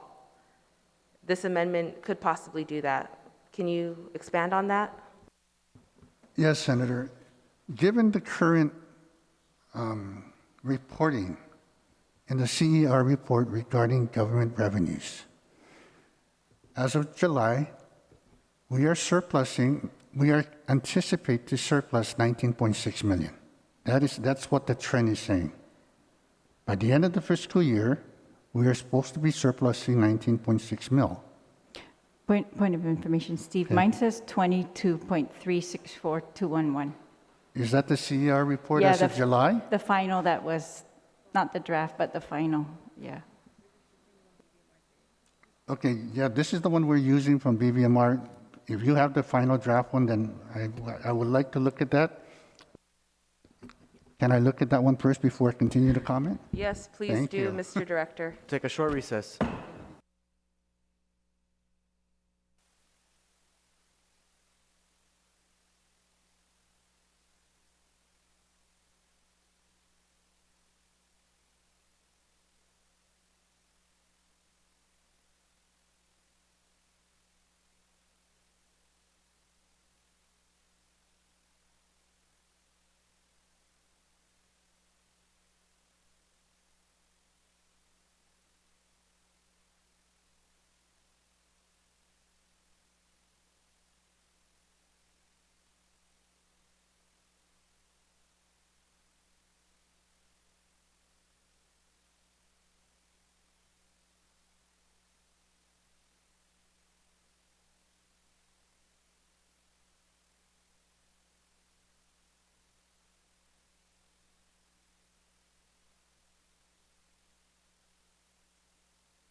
We're back from recess. Steve, Director of OFB, I think you've got a response now? Yeah. Okay, Senator Sullivan, let me just go ahead and try to give you an overview of what's happening now with the revenue collection. Okay, now this is as of July 31st, CER report, and I believe this is the official one now. Right now for the taxes, for income tax, individual tax, we're surplusing about 8 million. And we're projected to surplus 8 million by the end of the fiscal year. For corporate tax, we're supposed to project about 6.9 million by the end of the fiscal year. And withholding tax, we're actually tracking 34.2 million be collected by the end of the fiscal year. So the sum of that right now is about 49.2 million is what we're supposed to track by the end of the fiscal year for taxes, for the income tax category. Now for gross receipts, we're tracking By the end of the fiscal year, 19.3 million less, in other words, short. Okay? Repeat that number for me, Steve. 19.3 million below, okay, projection. Then you have the other categories like license and fees, about 1.5 million short. You got use of money and property, 1.7 million short. Of course, Section 30 came in at 3.5 million short from what we anticipated. Minor and immigration fee, 262,000. But you just go down the bottom, then you got the department charges, about 1.1 million short. Well, actually, overall, it's about 177 over projected. Okay, 177,000. So the bottom line right now, based on the tracking, is we're supposed, it's tracking at 22.3 million over current revenue projections. Now, remind you, this is July reporting. We still got August and September. And these are 2 months that I'm just kind of leery simply because of what's happening.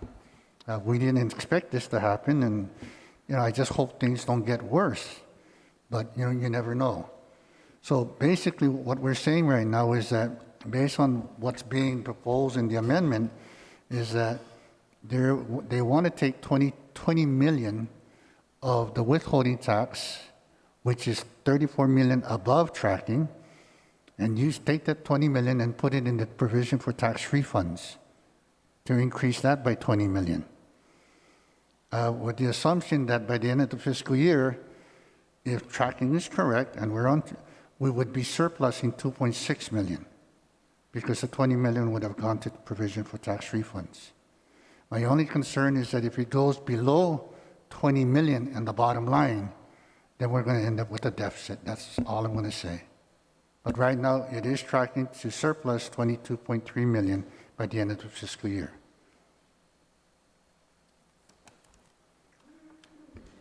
Okay, thank you very much, Steve. So there still is a possibility, though, that we may come in below that 20 million and risk a deficit. Senator, given what's happening lately within the last week, with the restrictions, the governor's implementing all these restrictions, we're going to go back into the way we were last year, there is a great possibility that can happen. But, I'm trying to be optimistic about things, but I can't be ignorant and ignore what's happening. And the impact of what's going to happen with the next 2 months, that's anybody's guess. I can't comment on that right now. Thanks, Steve. I think we all want to be... Wait, point of information. August is almost over, and it's been totally open except for just a couple days, like today, or just a couple days. That's August. So we'll be getting the report in 20 days, but August has been open the entire time. It's only September that's left, not 2 months, right? That you're talking about. Speaker, I'm referring to the report. The report is as of July 31st. So this does not include August, and it does not include September. So that's why I'm saying, based on these numbers, as of July 31st, not knowing what August is and not knowing what September is, I just got you saying, I don't want to comment. I don't know what the impact will be. Okay, thank you, Steve. So, we're very optimistic, and hopefully we had some good numbers in July and August, but we know that new restrictions have been implemented in the last few days, and we're going to see those effects in the coming weeks, I'm sure.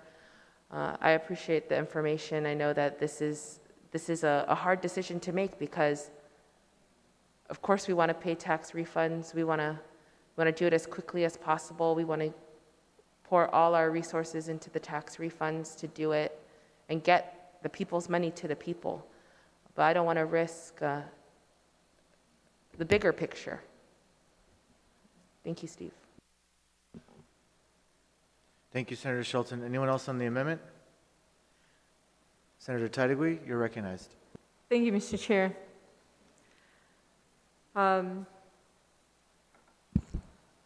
This whole budget is a projection. And it's true that we only have a month of this fiscal year, just a month, because like the speaker said earlier, we've already finished October, really. August. So it's really September 1 month. But let's ensure that any kind of excess revenue or any lapses or anything for that matter that was not appropriated does go into the people's hands, or at least put away so that the administration can't use it for other things. We've always wanted to make sure that this money is appropriated correctly and be financially responsible. That's our job as the legislature. The one job we have is to pass a budget, to create a budget. That's the one job that we have that's most important. Creating legislation is second. And one of the things we found 2 years ago is that when we did ask for lapses to be appropriated to a certain agency, it wasn't placed in there, and that was the hospital for $10 million. That was 2 years ago. The majority of people in that legislature was here. And this is an opportunity for us to at least put it in an area where she can't touch it because it goes into a tax refund trust, a lockbox. This is our opportunity to do so. And if you're talking about a deficit, right now our deficit is, Steve, if I'm not mistaken, 1.5 million. Is that true?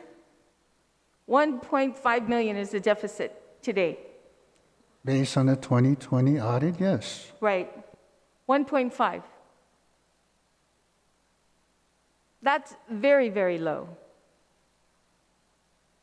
If you look at other countries, they can't even come close to 1.5. So we are doing well in that category. And if you ask me, we'll always have a deficit. As far as I'm concerned, I think we've always had a deficit, come to think of it, as far as I can remember.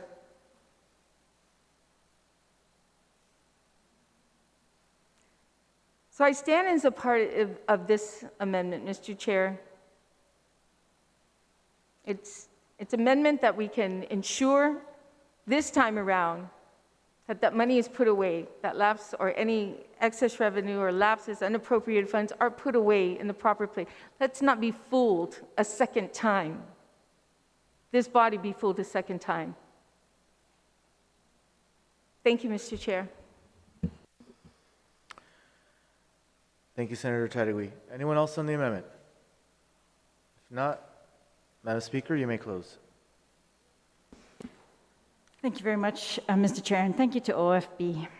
So again, as of July, our CRER, our report, is tracking $22.3 million surplus. It's the end of August, so we've got 1 month to go. And we've been open through the month of August.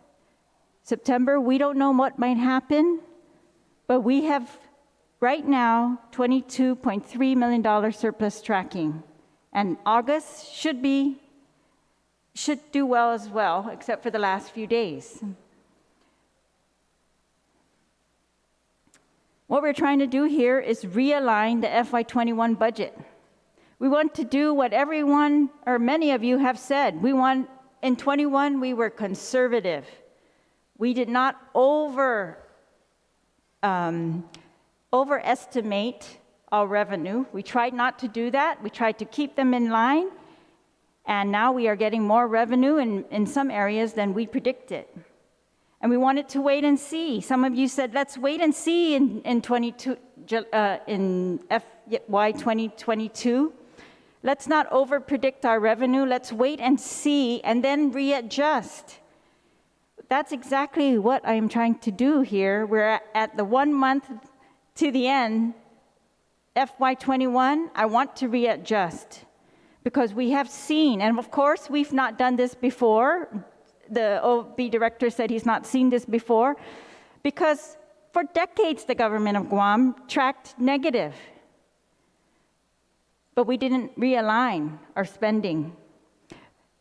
For the last 3 years, we've tracked excess because we were so conservative with our revenue projections. We did good, and the governor paid the deficit off. We've got 1 million left. I trust she can take care of that. If we adjust right now the FY21 revenues, we can take 20 million. And I think it's safe to predict 20 million when we're tracking 22.3 million. And we've only got 1 more month to go. It's also safe for us to do that, because if we are short, our deficit is only $1 million. And if we are short, the governor has, on the record, made it clear that she's going to cover shortfalls that result from this pandemic with ARP funds. And this is the time to do it because it's not going to impact any agency service, because it's the end of the fiscal year. And if this money is there, it's going to go to refunds. There is no harm to anyone in here from this money, these amounts being increased and this money going into the refund account. It's actually a great benefit to those, of course, who are expecting refunds, and the faster we can pay those out, the better. And actually, you've seen this before, because you've seen in the FY22 budget that we are looking at and working on right now, you have seen yourselves take FY21 lapses and put those towards agencies. You've taken FY21 fund balances and put those towards agencies. You've taken FY21 BPT refinancing savings and put those towards agencies. This is taking FY21 cash and putting it into the refund, depositing it into the refund account where it cannot be taken out, and it has to be used for refunds. So again, we're just going to go back into the FY21 budget bill. We're going to adjust the withholding tax amount from $230 million to $250 million. That will allow us to adjust the provision for tax refund from $125 million to $145 million, and that will allow the deposit of $20 million into the tax refund account. By the end of September is how it's supposed to work. That's how quickly we can help these people. And so I am asking my colleagues, they're not all in the room, unfortunately. This is my last attempt, I think, because we're getting to the end of our budget, but this is my last attempt to try to capture what might be surplus and use it instead of allowing it to go where we don't know where it will be used. This is our last attempt for the legislature to control those funds and to put it into a place that does not harm anyone. It does not harm any agency. It only helps taxpayers to get their refunds faster. Thank you, Mr. Chair. Thank you, Madam Speaker. Any objections to the amendment? There's an objection to the amendment. All those in favor signify by raising your hand.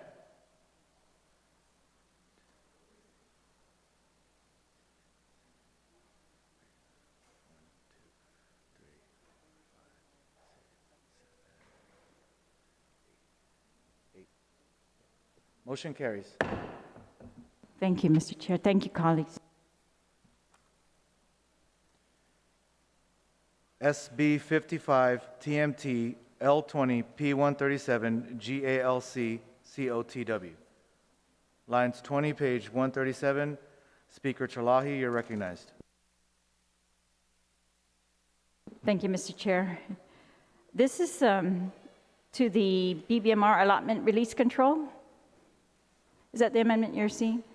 Okay. Yes. Yes, all right, thank you. So this is a provision of the bill before us that exempts certain agencies from BBMR allotment release control. So my amendment would be to add in the agencies, the Guam Ancestral Lands Commission and the Chamorro Land Trust Commission. And the reason I'm asking them to be exempt from BBMR control is because they are funded with special funds that, come in from their fees, their lease payments. And so it's not something that BBMR needs to control like general fund, right?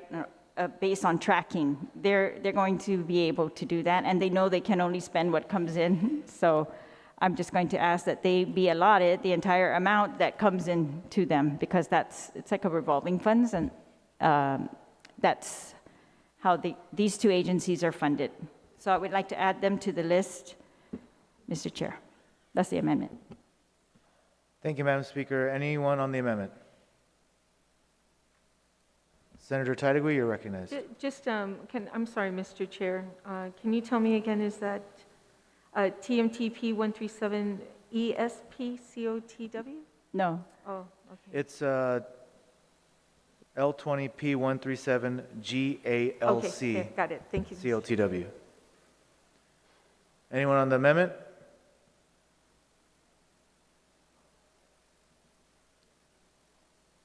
Speaker? Any objections? Seeing none, motion carries. Thank you. SB 55 TMT P137 EPS COTW. Speaker Talahi, you're recognized. Thank you, Mr. Chair. This was an amendment put in this morning to require an educator classification, compensation, and benefit study. This has been duplicated in another amendment, so I'm going to withdraw this amendment, Mr. Chair.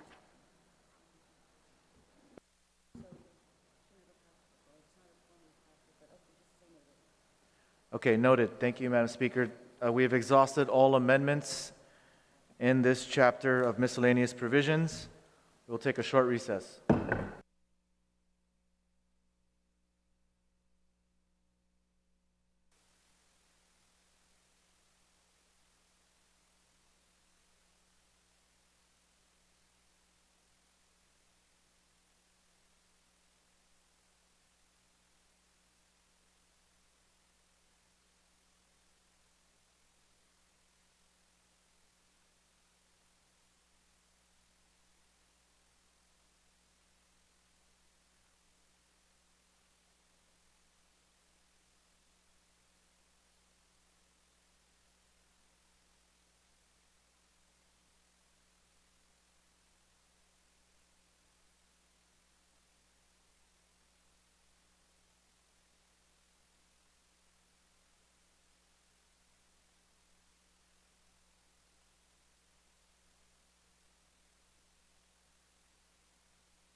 The Committee of the Whole is back from recess.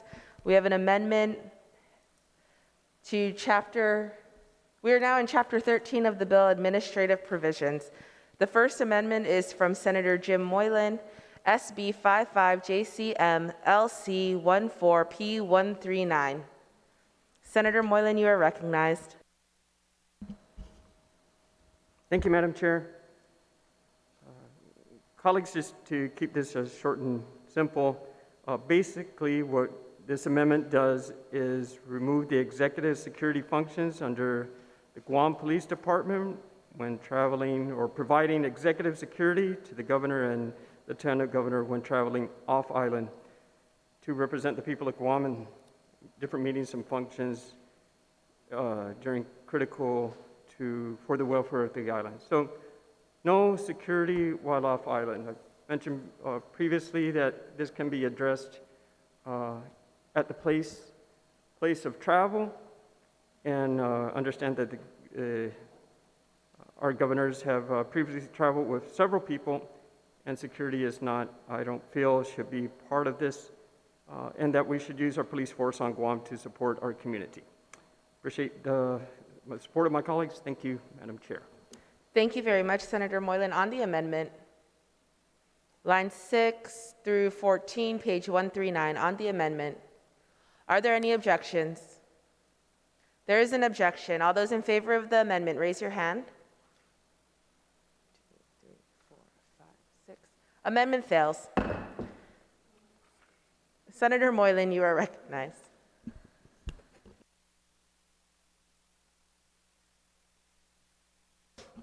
We are on Amendment SB 55JCM L3 P141. Senator Moylan. Thank you, Madam Chair. Colleagues, this amendment basically says if you're going to travel off island, well, at least travel economy.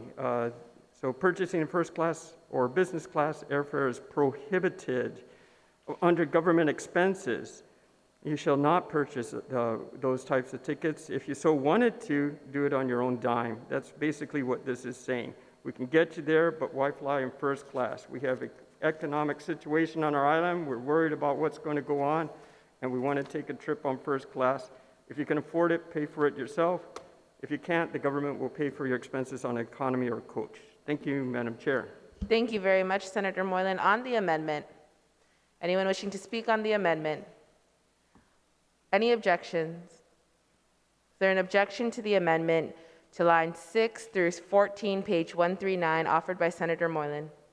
No objection? Would you like to speak on the amendment, Speaker Terlahi? No, I'm just not seeing 6 through 14, page 1. This is Amendment SB 55JCM. Okay, sorry. I thought we passed that amendment already.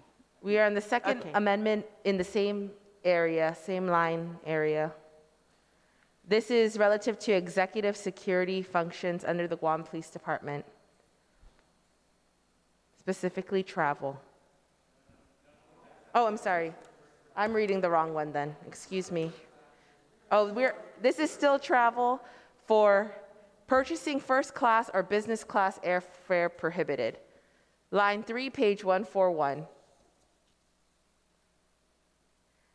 Is that an objection? Is there an objection to the amendment? There's an objection to the amendment. All those in favor of the amendment, please signify by raising your hand. 1, 2, 3, 4, 5, 6, 7. Amendment fails.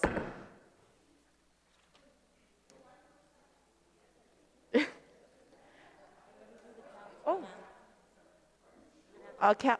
Please signify by raising your hand on the Moylan amendment. Purchasing first class or business class airfare prohibited on page 141. 1, 2, 3, 4, 5, 6, 7, 8. Amendment passes.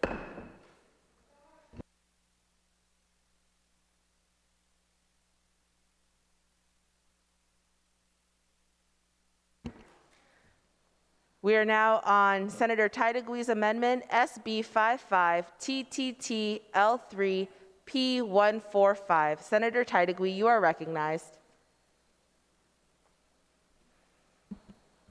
So just Madam Speaker, and I too will try and make this as quick as possible. Madam Chair, what this does is just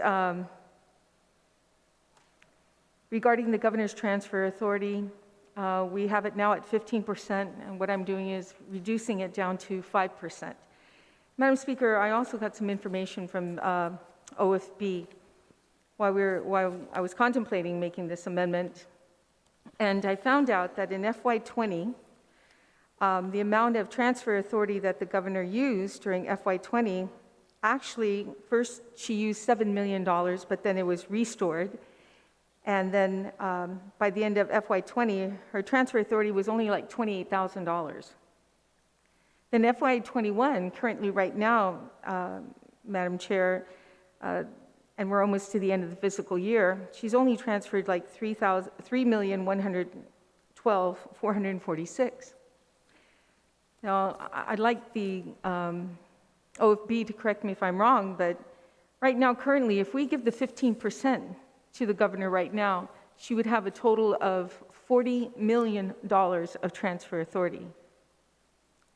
But if we lessen it down to 5%, she would only have $13 million transfer authority.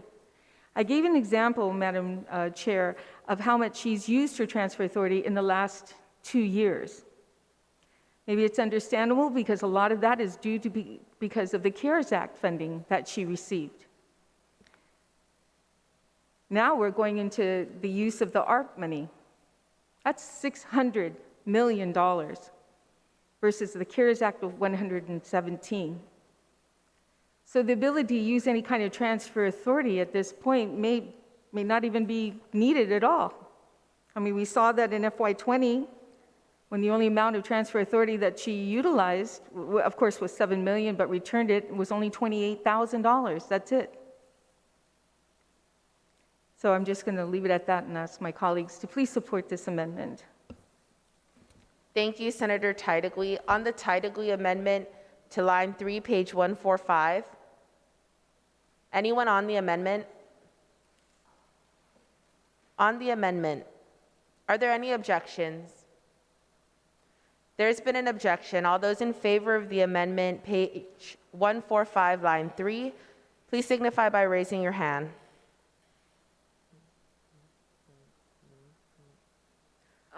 Madam Chair, can we have a short recess because someone is missing? No. Oh, I'm sorry. Amendment passes. Okay, well, it's okay. I just don't want to miss anybody out. I did request last time for people who are not in the hall to come in, so I just wanted to be consistent. I understand. Thank you, Senator Titlegy. We were in the middle of the vote, but I appreciate the effort. Senator Perez, you are recognized on SB 55 SFP L15 P148. Thank you, Madam Chair. What this amendment does, it would add another part to this, the ability, or basically authorizes Guam Ethics Commission to use the funds, let's see, yeah, to use, they will be authorized to expend the revenues in their fund. Accessibility of these funds will allow the Guam Ethics Commission to carry out their mandates, as well as facilitating their normal operations. And with the passage of Bill 94-36, which became public law, the impaneled Ethics Commission is responsible for updating the government training program for ethics. And so it's projected that it would cost $244,400 to do this. And so this would greatly assist if there's funds in there to carry the mandate out.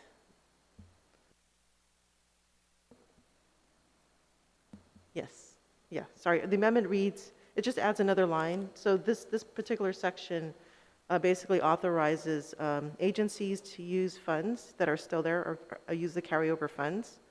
And so Guam Ethics Commission is requesting that they also be able to do so under the Government Ethics Fund, which is authorized statutorily by law in the Sunshine Reform Act. Thank you, Senator Perez. Anyone on the amendment? Line 15, page 148. On the amendment, are there any objections? No objections, motion passes. We are now on the Titlegy Amendment, SB 55TTT L15P152. Senator Titlegy, you are recognized. Thank you, Madam Chair. Madam Chair, this is just to be consistent with what we passed earlier in Chapter 1 regarding the rainy day fund. So it's just to be consistent because this area, Section 22, Imagahaga and Guahan, on the expending of excess fiscal year 21 and 22 revenues. The only thing that we included was just, and consistent with Section 4 of Chapter 1 of this Act. I did speak to legal about this, not wanting to, make it redundant, but she said, no, it doesn't make it really redundant, but it definitely makes it secure and consistent. That's all it does. Thank you. Thank you very much, Senator Titlegy. On the amendment, line 15, page 152, Senator Rangel, you are recognized. Thank you, Madam Chair. If I could ask the Director of OFB to explain this amendment, what it does.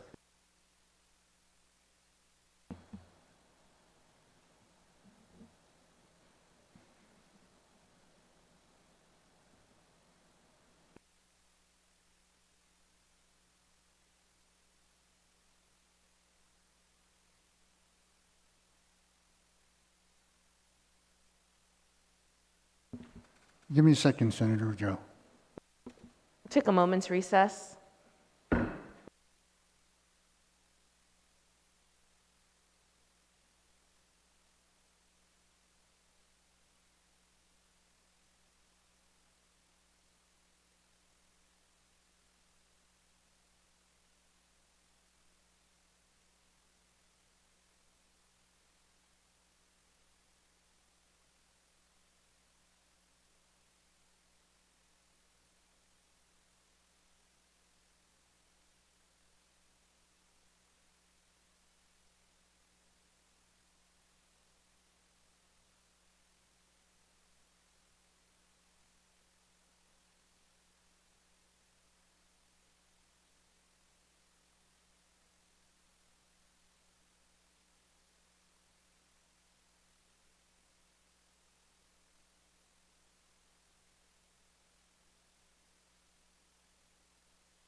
The Committee of the Whole is back from recess. OFB Director. Okay. My understanding on the rainy day fund, which was amended earlier in the chapter, is that anything in excess of the rainy day fund, 70% of those revenues would go into the income tax revenue trust fund, and that 30%, the remaining 30% will go into the rainy day fund.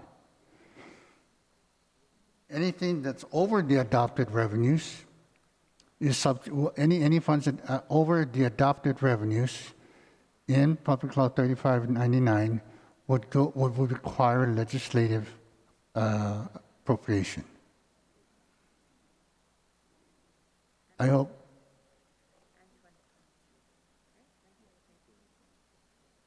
Yeah, fiscal year 2021 and fiscal year 22. That's what your amendment is.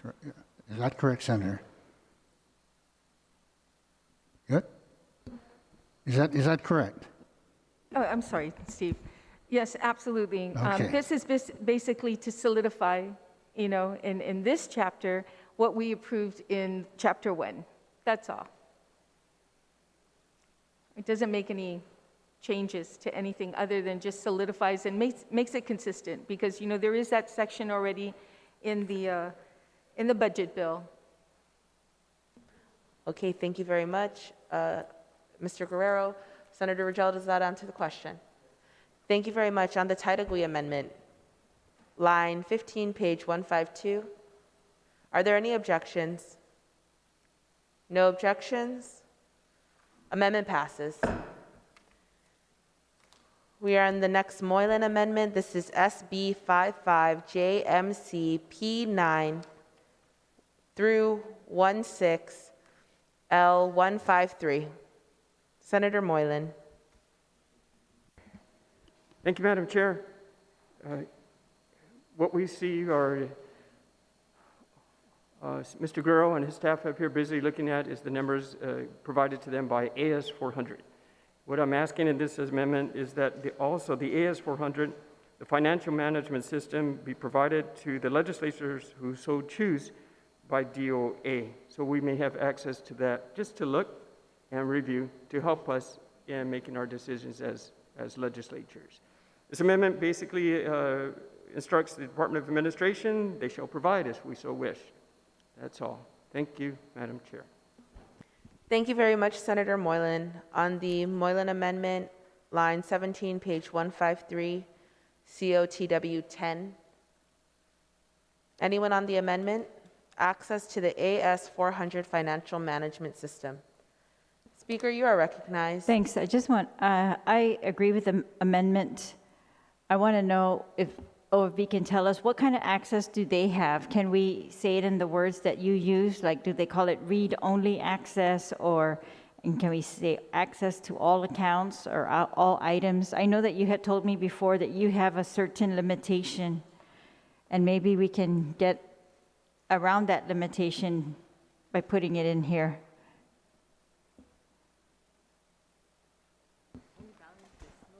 Yes, Speaker. Right now, currently, we only have access to two modules that's in the system, and they're both both read-only modules. We're not allowed to make any changes or any adjustments in these modules. Is there a way we can describe the stuff you don't have access to so that we can allow you to get access through this amendment here?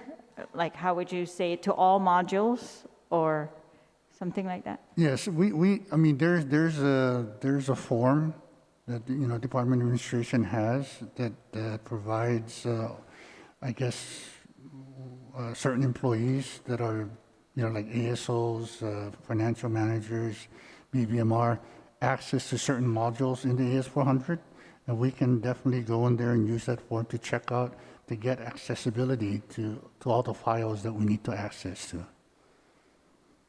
So your limitation is only in your office, but if you go down to their office, you're saying you can access more? No, the limitation is basically what they allow us to connect to the modules. All right, yeah. So I'm asking, in order for you to get access to all modules, if we wrote it to say access to all modules of the AS400? Do you think that is the correct language? If you're referring to the modules will provide us access to accounting records, payables, things like that, then yes. All right. Okay. Madam Chair, if I still have the floor, yeah, I'd like to just make a verbal amendment, if notwithstanding the rules, to say read-only access, where it says access, just to add the words read-only, and then right before AS400 to say all modules of the AS400. Okay, there's been a motion notwithstanding the rules to add verbally to this amendment. Are there any objections? No, Madam Chair, I just wanted to speak on it, on this amendment first. You want to speak on the amendment? I want to speak on both so that everybody can understand that. Is it A okay? point of information, Mr. Chair. Point of information. Thank you. You know, as my colleagues, as you're asking for access to GovGuam, right? I mean, to the administration, you need to understand that we don't have access to there's some agencies we don't see. We don't see DOE. And maybe the OFB can identify the other agencies or branch of government we can't see. We don't have access, and maybe OFB can identify that so that we all have an understanding that as we create the budget, we just have to depend on all of them. And OFB should be able to explain that so that we all understand it's not just one branch, it's not just one area. Thank you It's very other much. areas. Thank you very much, Mr. Chair. Before we proceed with the information for OFB, I want to let the colleagues know that we are just a couple minutes away from reaching 10 o'clock. And so our rules state that we end session at 10 o'clock. And I want to ask the body for an extension. We have only 4 more amendments after this. So if I can get a motion to extend, to finish these amendments tonight. Motion to extend for whatever amount of time we need so we can wrap this up tonight. Notwithstanding the House rules, Mr. Chair? Yes, Madam Chair. There's a motion to extend our time tonight, notwithstanding the House rules past 10 p.m. to finish these 4 amendments. Are there any objections? No objection. Motion passes. Thank you, colleagues. Please proceed, Mr. Director. Thank you. The access that we have right now currently in the AS400 basically is just accounting files for most of the line agencies in the GovGuam. You have agencies like, of course, the branches like Judicial Branch. We have no access to their financial management system. University of Guam, GCC, they have their own internal type of programs. So the access that we have currently just limits us basically just to budget files and accounting files. But even with that, it's very limited. We don't have access to vendor. Yeah, we just have access basically just to account balances is all we see in the system. So there's a lot of things we would like to look. We like to see transaction registers. We like to see outstanding payables, what the outstanding obligations are. That would give us a lot better view and understanding and understanding how the departments are struggling out there to utilize and spend their appropriation accordingly. So, you know, and it's been a long, I mean, the last 3 years I've been with the OFB, we've been asking, you know, the administration, and they provided us some access, but nothing close to what I think we really should be at least. And we don't want access to change the files or modify. We just want access to at least, you know, look at it and read it so we can, you know, get the information we need to make sound, solid decisions as we move on. And if I may, one more before you get this, I noticed on the provision, it says shall provide senators. I hope this includes OFB. Okay. Okay. I just wanted to throw that in just in case. Okay. Thank you very much, Mr. Director. But if OFB can at least declare the number one, when we're adding this amendment, it needs to identify not just the executive, but judiciary and everyone else we can't see, because we can't see DOE. We can't see University of Guam. We can't see certain agencies, and we're making budget projection on what they request. And that's all I'm asking is that OFB needs to identify all the agencies, and we should wrap it all up as one. not just one, going after one area. Thank you very much, Mr. Chair. And OFB, we'll take a moment's recess so we can identify these agencies and the language we'll be using for this amendment. Oh, we'll take a brief recess.